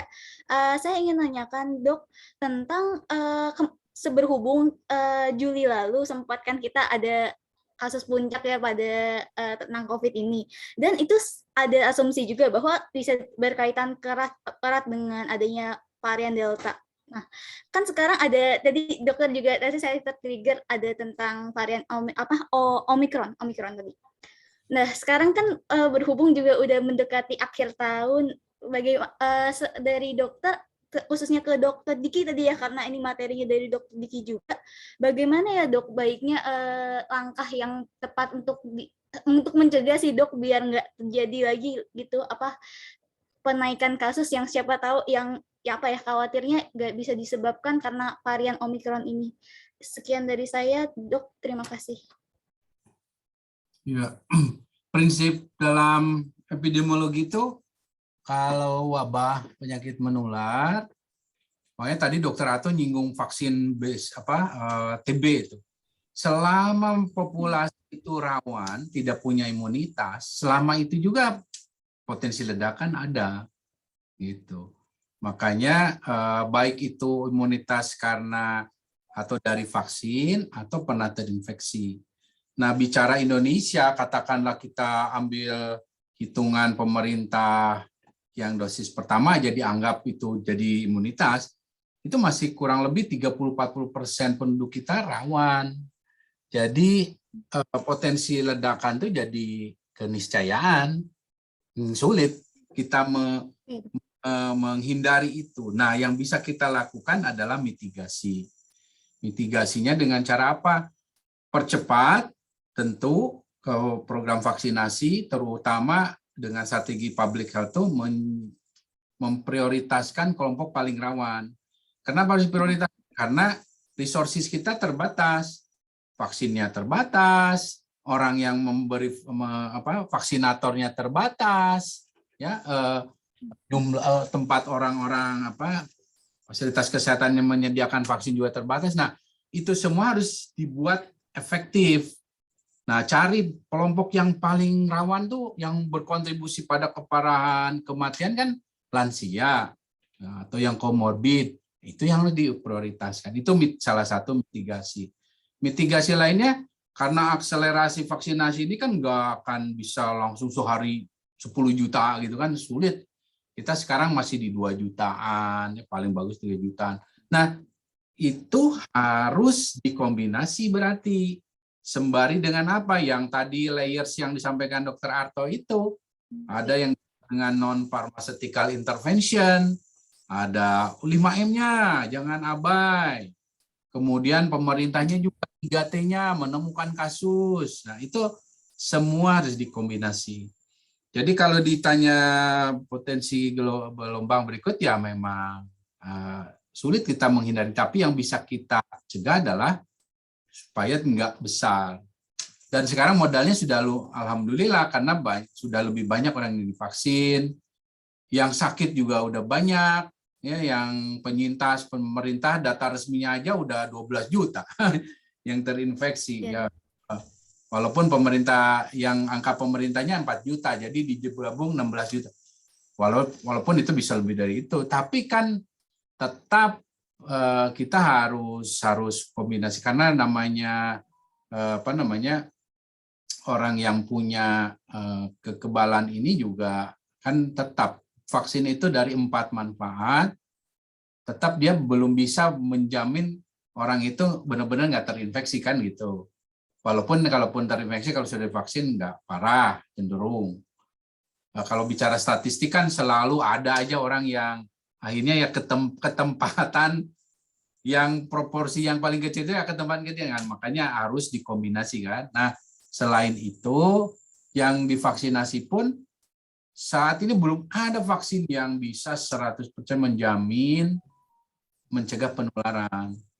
Nah, oleh karena itu makanya kalau bicara sekali lagi potensi ledakan ada karena ya herd immunity masih jauh. Kalau bicara herd immunity itu apa ditambah ini ya, mumpung karena yang lain belum tentu nanya, takut malu.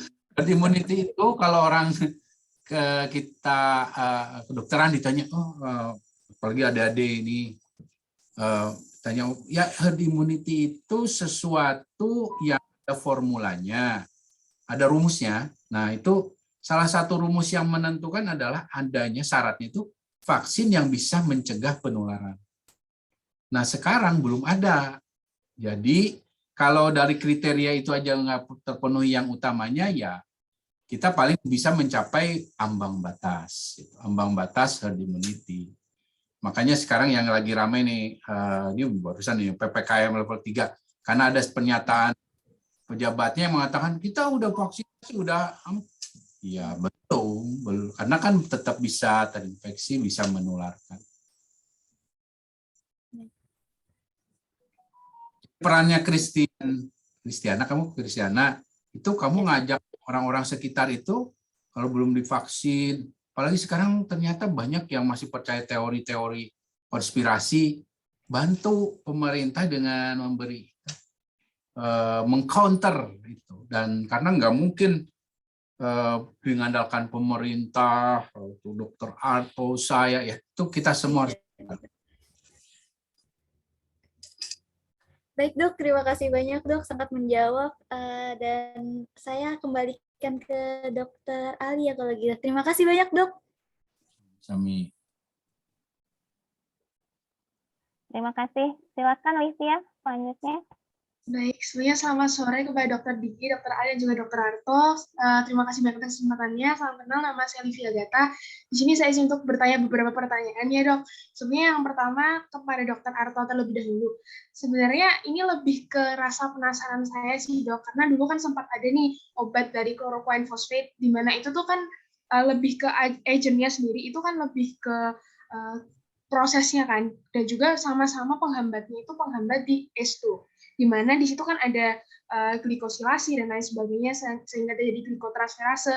Tetapi kenapa sih sampai sekarang itu masih bahkan bisa dibilang tujuan dari utama dari chloroquine phosphate itu sudah tidak ditujukan lagi sebagai penyembuh COVID-19. Kemudian untuk pertanyaan kepada Dr. Diki, itu ada beberapa pertanyaan dok. Untuk yang pertama, seperti yang kita tahu di Indonesia saat ini itu kan banyak sekali faktor yang mempengaruhi, terutama dari kewibawaan pemerintah sendiri. Maksudnya kita bisa katakan bahwa banyak sekali masyarakat yang bahkan ketika pemerintah berbicara pun kita tidak bisa masyarakat tidak bisa mengklaim 100% bahwa kita akan percaya.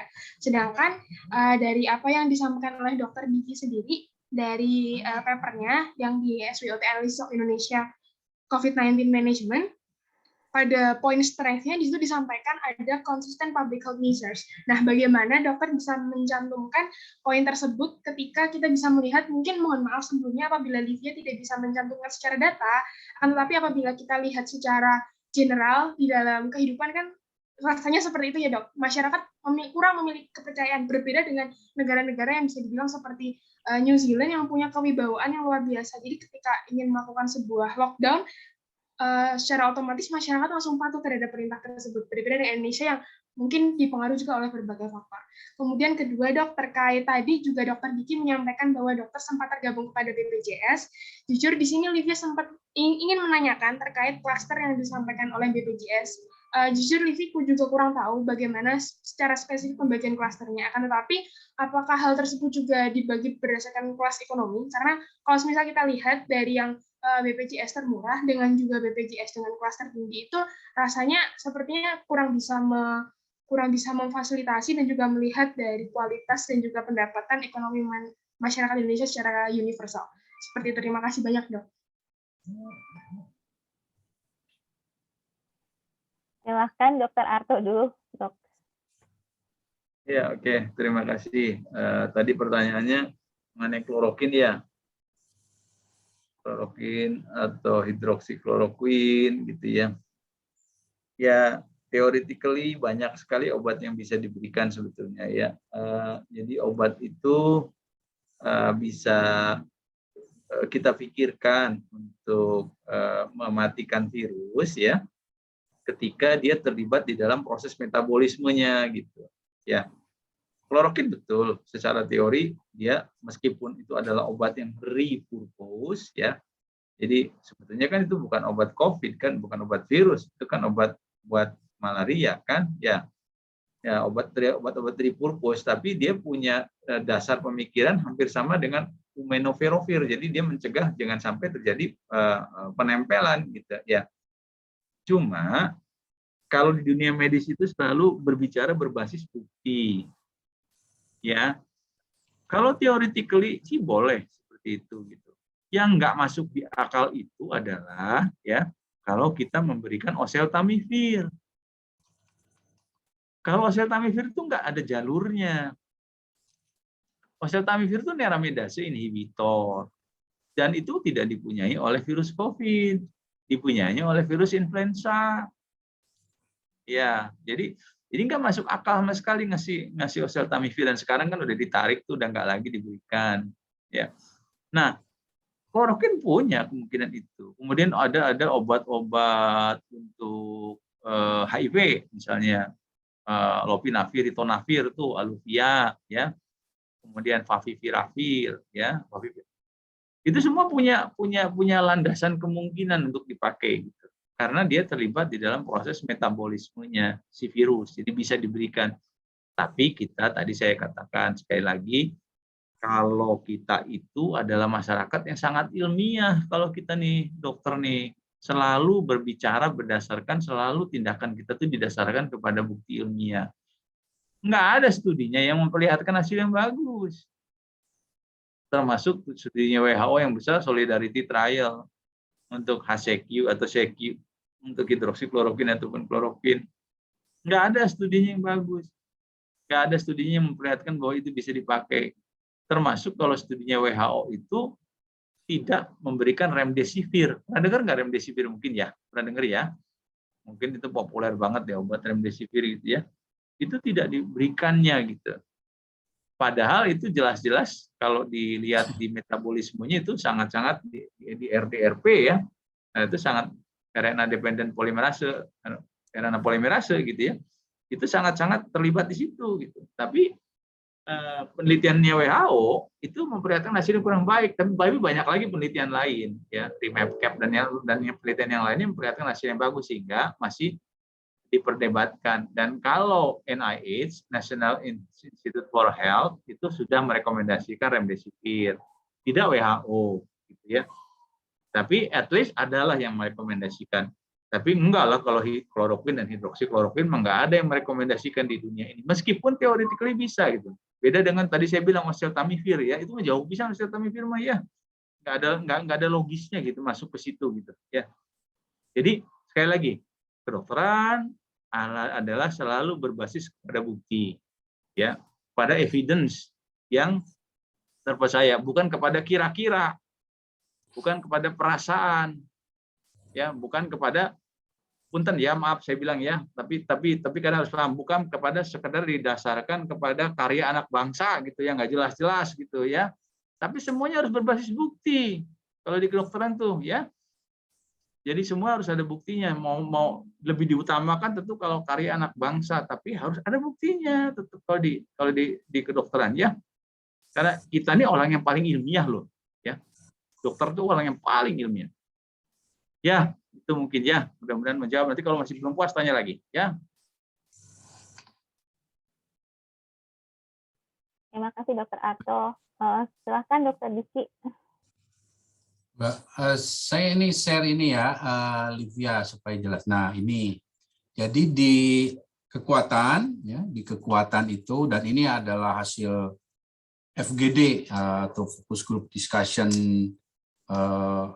nasional. Nah, salah satu yang membuat kita keluar dari situasi krisis Delta kemarin itu adalah adanya PPKM yang terus dijaga konsistensinya.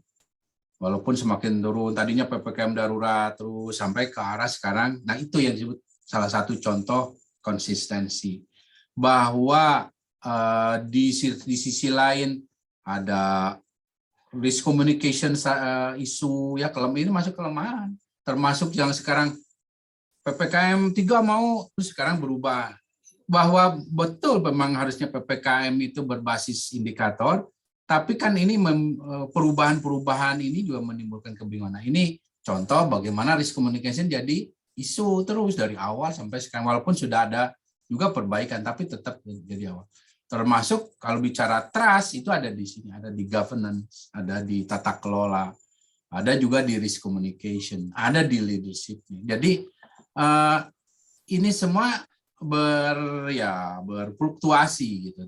Tapi fungsi dari satu analisa SWOT adalah mengidentifikasi apa yang menjadi titik krusialnya dia bisa melalui itu, yang bisa menjadi pembelajaran gitu. Pembelajaran ke depan. Jadi seperti itu untuk yang pertanyaan pertama. Kedua yang mengenai BPJS, ya walaupun saya udah nggak di BPJS lagi, tapi gini, kalau bicara kelas, mungkin kelas ya, maksudnya Olivia ya, kelas-kelas. Ya.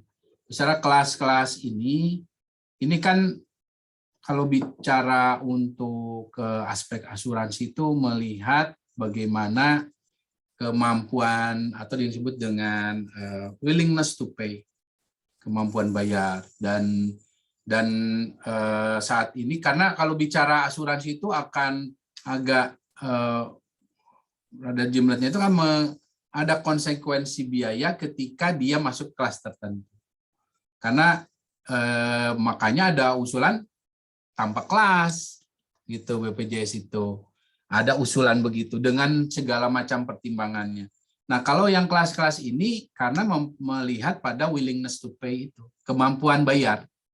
Oh, kalau yang bayar ya otomatis kelas. Sekarang kan masih begitu ya, masih kelas 1. Oh, dia bisa kapanpun masuk ya, karena bayarannya ya lebih besar dari yang di bawahnya. Nah, bahkan ada yang sebetulnya lebih lagi gitu, yang disebut kelas utama atau apa. Nah, ini memang sekali lagi tergantung yang begini nih. Kalau di Indonesia ya, saya pengalaman saya di pemerintah. Tergantung bagaimana pengambil kebijakannya bos-bos di atas. Ya kalau arahnya seperti itu. Sayangnya harapan kita seperti yang Dr. Arto tadi sampaikan, kita selalu harusnya berbasis sains. Ini harusnya begini. Ini yang adik-adik nanti harus mendorong itu. Banyak kebijakan kita, termasuk dalam strategi pandemi ini, ada juga yang bukan banyak ya, saya nanti dianggap nggak objektif lagi. Tapi karena saya harus sampaikan, tapi ada ya beberapa lah yang tidak berbasis sains, lebih pada ataupun kalaupun ada lemah banget dukungan sainsnya, seperti waktu PCR ya, waktu ataupun misalnya PPKM tadi, PPKM level 3 mau diberlakukan semua. Nah, apa dasarnya? Walaupun sepertinya ya iya jadi kuat. Tapi apa itu yang terbaik? Kan itu kita harus melakukan cost efektif dari satu pilihan strategi. Nah, sayangnya masih begitu Livia ya, dalam hal beberapa kebijakan kita ini. Mudah-mudahan ke depan ya kan betul-betul ini yang memang yang terbaik. Sistem asuransi kesehatan kita yang kan di dalam SDGs itu juga salah satu dari lanjutan MDGs, universal health coverage menjadi satu hal yang harus dicapai supaya orang sakit udah nggak, ya sekarang masih semua dijamin oleh pemerintah mas rumah sakit, tapi kalau pandemi udah berakhir, kalau TB sudah jadi program nasional.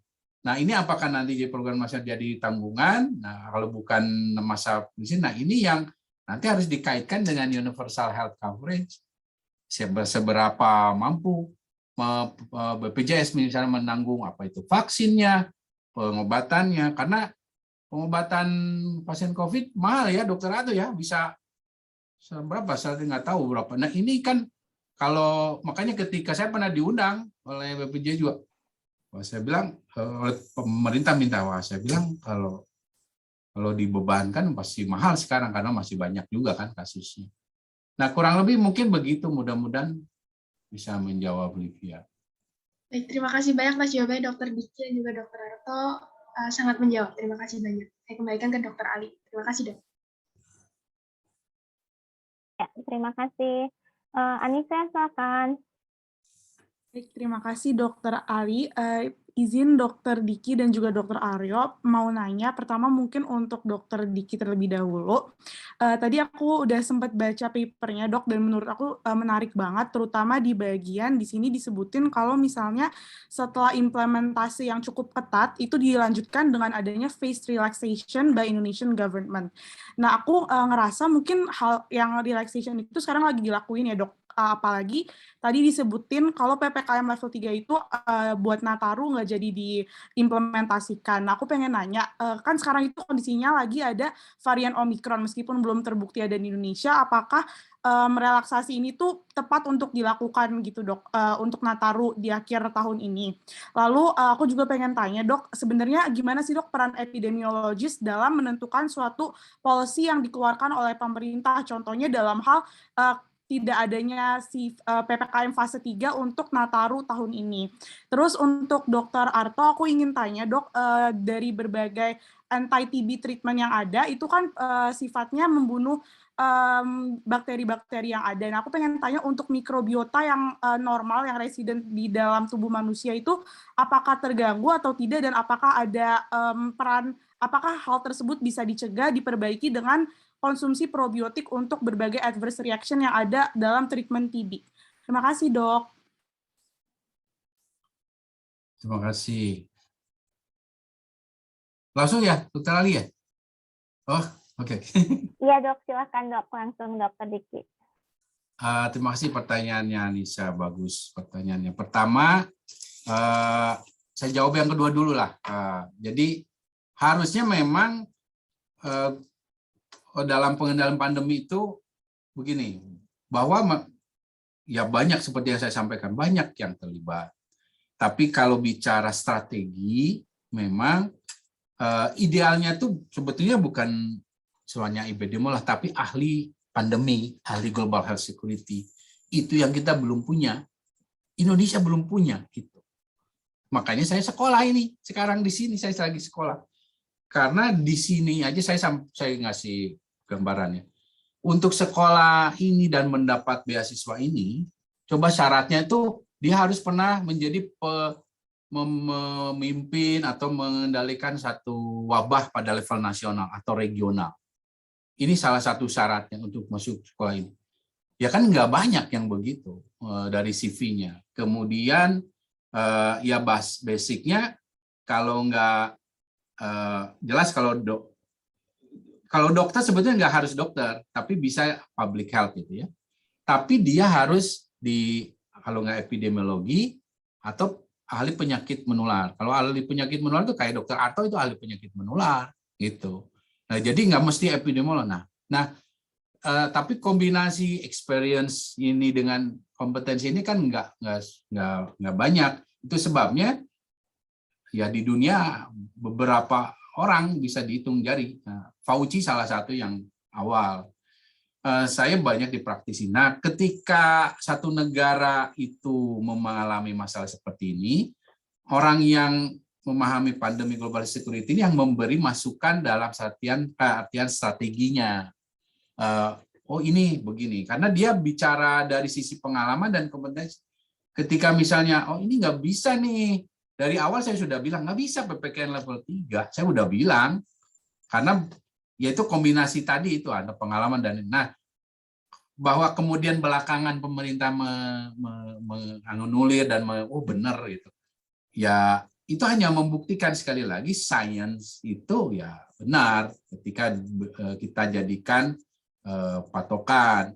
Nah sayangnya ya saat ini ya memang kita harus bersabarlah melihat pengendalian ini, tapi kan berangsur baik. Kalau setidaknya bertahap pun sudah mulai banyak mengikuti lah, walaupun kayak misalnya dulu vaksin harus bayar pasti vaksin harus bayar. Ya saya sebagai yang di bidang ini saya harus sampaikan secara strategis salah. Ya mohon maaf itu berbahaya karena kita sampaikan argumentasi ilmiahnya. Nah, akhirnya kan enggak. Nah, hal-hal seperti itu yang memang akhirnya proteinnya di luar. Walaupun di pemerintah ada epidemiolog ada, tapi kalau kombinasi pengalaman dan itu kan memang terbatas ya, terbatas. Satu, kedua. Nah, yang pertama menjawab yang pertama, jadi lupa ya pertanyaannya. Yang pertama Anissa, ini ya tentang itu ya apa? Anissa apa? Anissa jadi lupa. Tentang ini dok, punten tentang yang face relaxation tadi untuk iya. Nataru ini. Nah, di dalam paper itu memang salah satu yang disebutkan ya memang ada relaksasi, tapi yang dimaksud relaksasi adalah yang terukur, terkendali gitu. Terukur terkendali ini yang sebetulnya masih jadi PR bagi banyak wilayah di Indonesia. Seringkali lebih banyak, lebih cepat bebasnya daripada ketatnya. Bagusnya bagus melandai, longgarnya lebih berresponsif daripada pengetatan di awal ketika sedikit memburuk gitu. Ini yang terjadi gitu. Jadi itulah kenapa itu menjadi catatan dalam paper itu, karena itu yang akan menjadi titik krusial. Jadi sekali lagi dalam SWOT analysis ini, setiap hal yang menjadi yang bisa menjadi faktor terhadap satu perbaikan, perburukan, itu harus kita identifikasi dan kita mention untuk pengalaman. Nah, dalam Nataru inilah maka yang namanya leveling, oke, sesuai indikator mau 1, 2, tidak mesti disamakan semuanya. Dalam strategi itu kalau sepertinya wah benar harusnya semuanya ketat.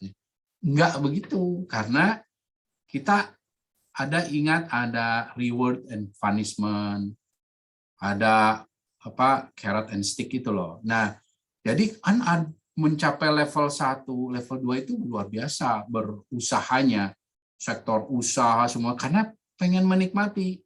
Kayak di sini, wah semua berusaha supaya bisa Natalan itu dirayakan di sini. Kan orang sini mah Lebarannya Natalan di sini.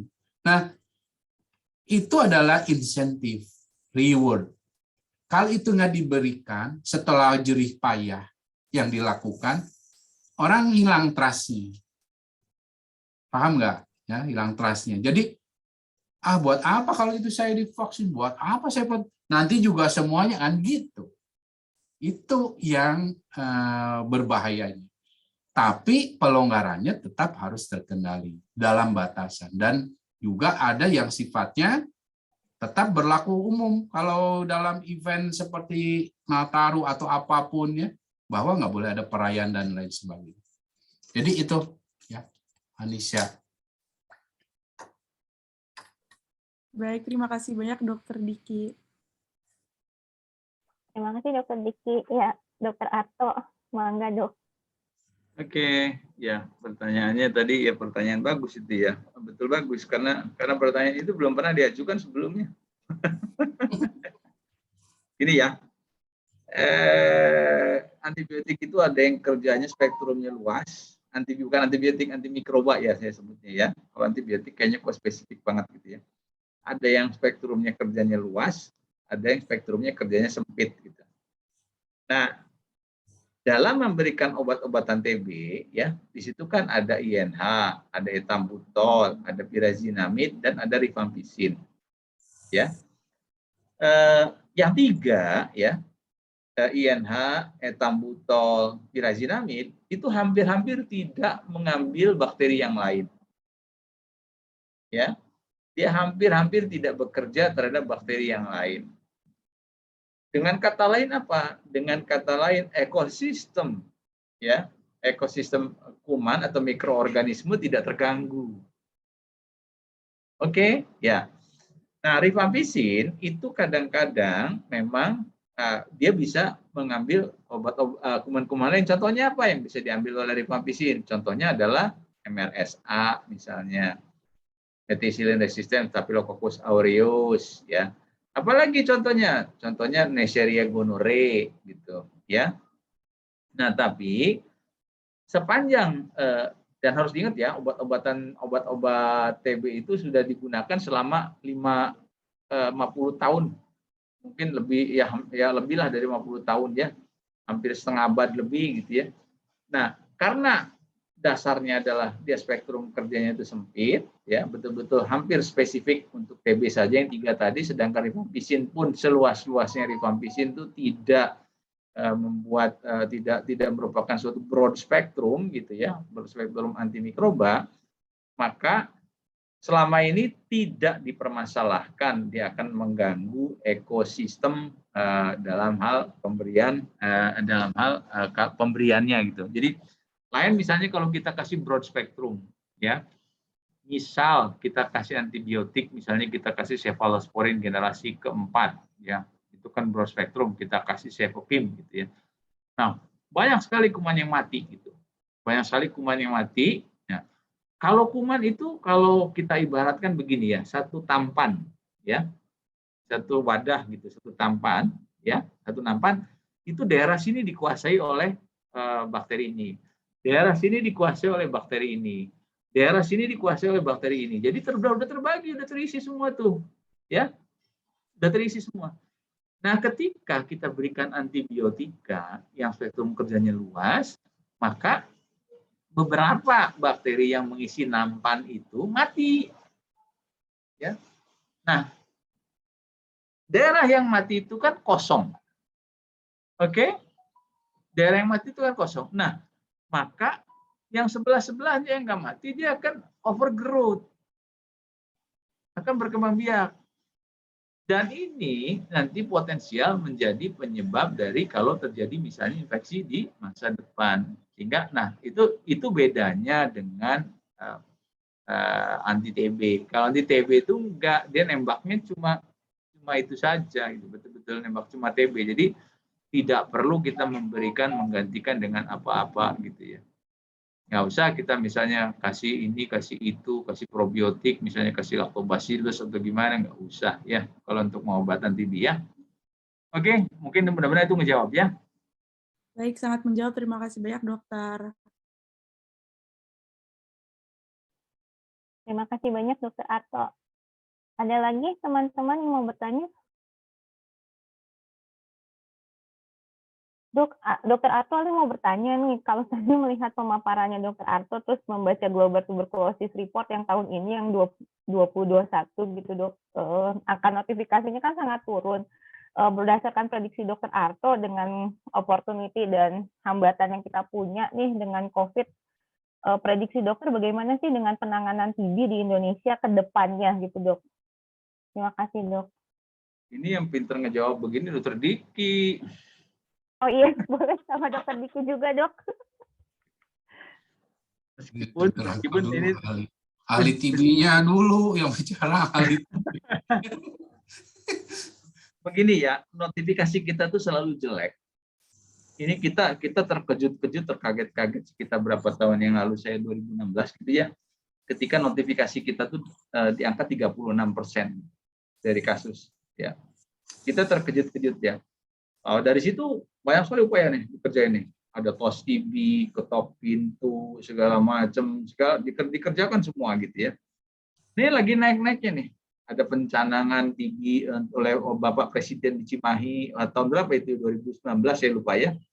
Terus lagi naik-naiknya, ini sekarang dihantam lagi sama COVID gitu. Lagi naik-naik dihantam lagi sama COVID jebret. Nah lihat sendiri itunya apa di datanya di Global Report kan. Turun ke bawah gitu.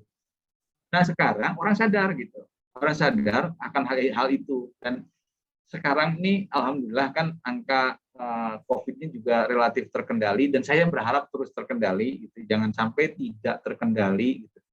Sekarang udah mulai bergerak lagi. Misal saya contohkan di Rumah Sakit Hasan Sadikin ya, dulu tuh udah nggak ada tempat rawat di Hasan Sadikin untuk COVID. Polinya juga orang nggak berani datang. Pada DO semua, boro-boro yang baru mau dinotifikasi, yang pada datang juga nggak datang DO semua. tempat rawatnya nggak ada. Jadi kasihan sekali kalau misalnya dia datang dengan kondisi TB berat, kemudian ada infeksi sekunder, itu nggak bisa dirawat, kan tempatnya diisi oleh COVID semua. Nah sekarang kita udah mulai lagi. Ruang kemuning, mungkin nanti kalian akan ketemu ya, sampai satu waktu nanti masuk ke jadi koas di Rumah Sakit Hasan Sadikin, nanti akan tahu yang namanya gedung kemuning. Dari lantai 1 sampai lantai 5, ya, itu satu lantai 1 itu diperuntukkan untuk TB semua. Kemarin ketika zaman COVID, 5 lantainya semua untuk COVID. Habis semua dipakai untuk COVID. Jadi nanti kalian akan ketemu di situ ya. Jadi sekarang tuh udah kembali lagi, dipakai lagi untuk TB lagi. Untuk intensifnya sudah pakai lagi, untuk perawatan biasa pakai lagi, polikliniknya mulai hidup lagi. Nah, saya berharap itu di semua bidang, di semua daerah gitu, seperti itu. Makanya nih, cara terbaik itu kan tetap aja 5M, NPI ya, itu sudah dibuktikan gitu, bahwa masyarakat harus menerapkan itu ya. Betul tadi saya setuju dengan Divya ya, kewibawaan pemerintah itu dalam hal ini harus betul-betul bisa ditegakkan gitu. Karena itu adalah kuncinya gitu ya. Kondisi ekonomi, alasannya kan kondisi ekonomi. Kalau tidak ada relaksasi gitu kan ya. Tapi sebenarnya itu kan gampang aja. Apa sih susahnya kalau kita rapat, misalnya kita rapatnya online? Apa susahnya kalau misalnya kita rapat dengan menjaga jarak dan masing-masing pakai masker? Apa susahnya kita melakukan transaksi bisnis pakai masker, dilakukan di tempat terbuka, ya, menjaga jarak, tatap muka langsung kan? Tapi apa susahnya sih kayak begitu? Nah sekarang itu yang ada tuh coba lihat jalan-jalan, ya orang udah lepas masker, kalau enggak lah maskernya gini nih, ya, misalnya gitu ya.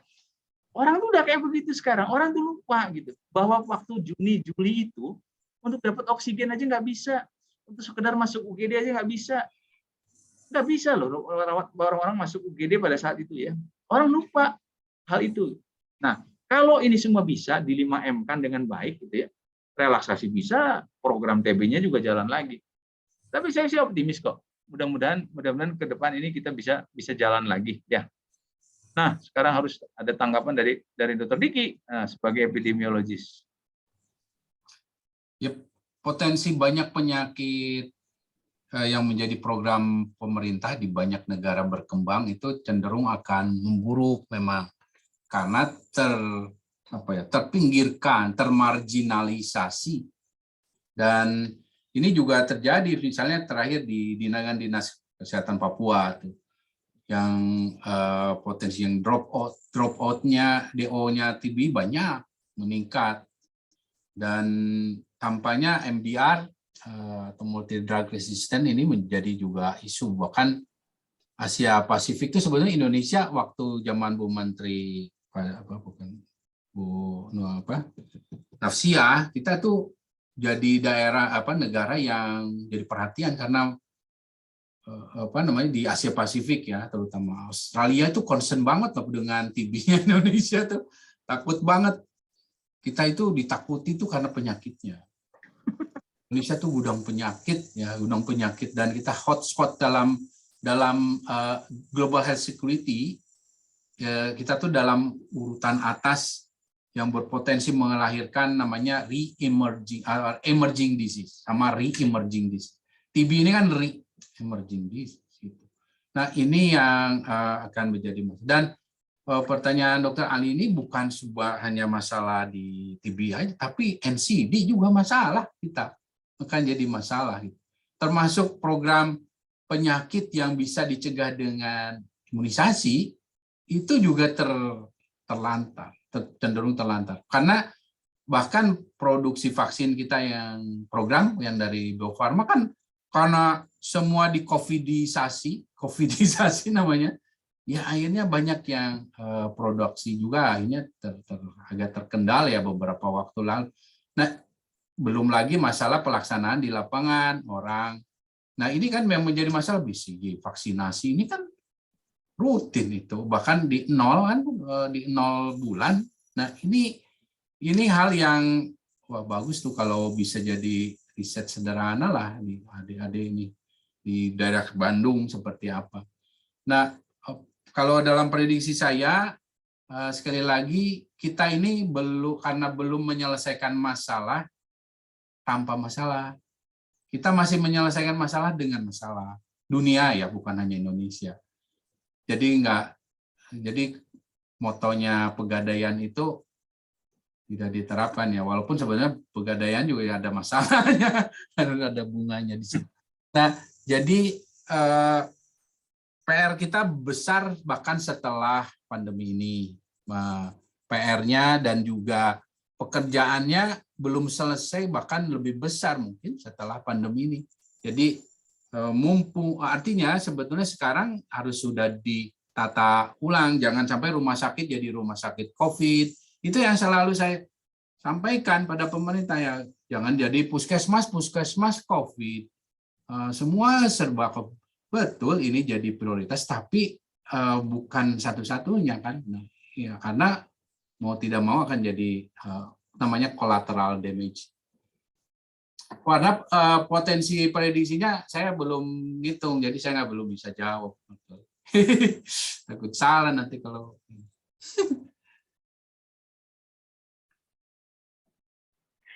Baik, Dokter Arto, Dokter Diki, terima kasih banyak responnya. Iya, berhubung waktu sudah hampir jam 3 sore, saya kembalikan ke Naila. Terima kasih banyak untuk ilmunya, Dok, dan inspirasinya. Sami-sami. Terima kasih Dr. Ali, terima kasih juga Dr. Diki dan Dr. Arto. Seperti yang dikatakan Dr. Ali, waktu sudah menunjukkan pukul 3, jadi sesuai dengan jadwal, saya akan akhiri diskusi hari ini. Semoga kita bisa bertemu lagi di sekar selanjutnya. Assalamualaikum warahmatullahi wabarakatuh. Waalaikumsalam warahmatullahi wabarakatuh. Terima kasih. Waalaikumsalam warahmatullahi wabarakatuh. Terima kasih banyak, Dok. Dok. Dokter Diki, sampai ketemu ya, Dokter Diki. Oh, insya Allah, Dokter Atok. Salam. Assalamualaikum. Waalaikumsalam.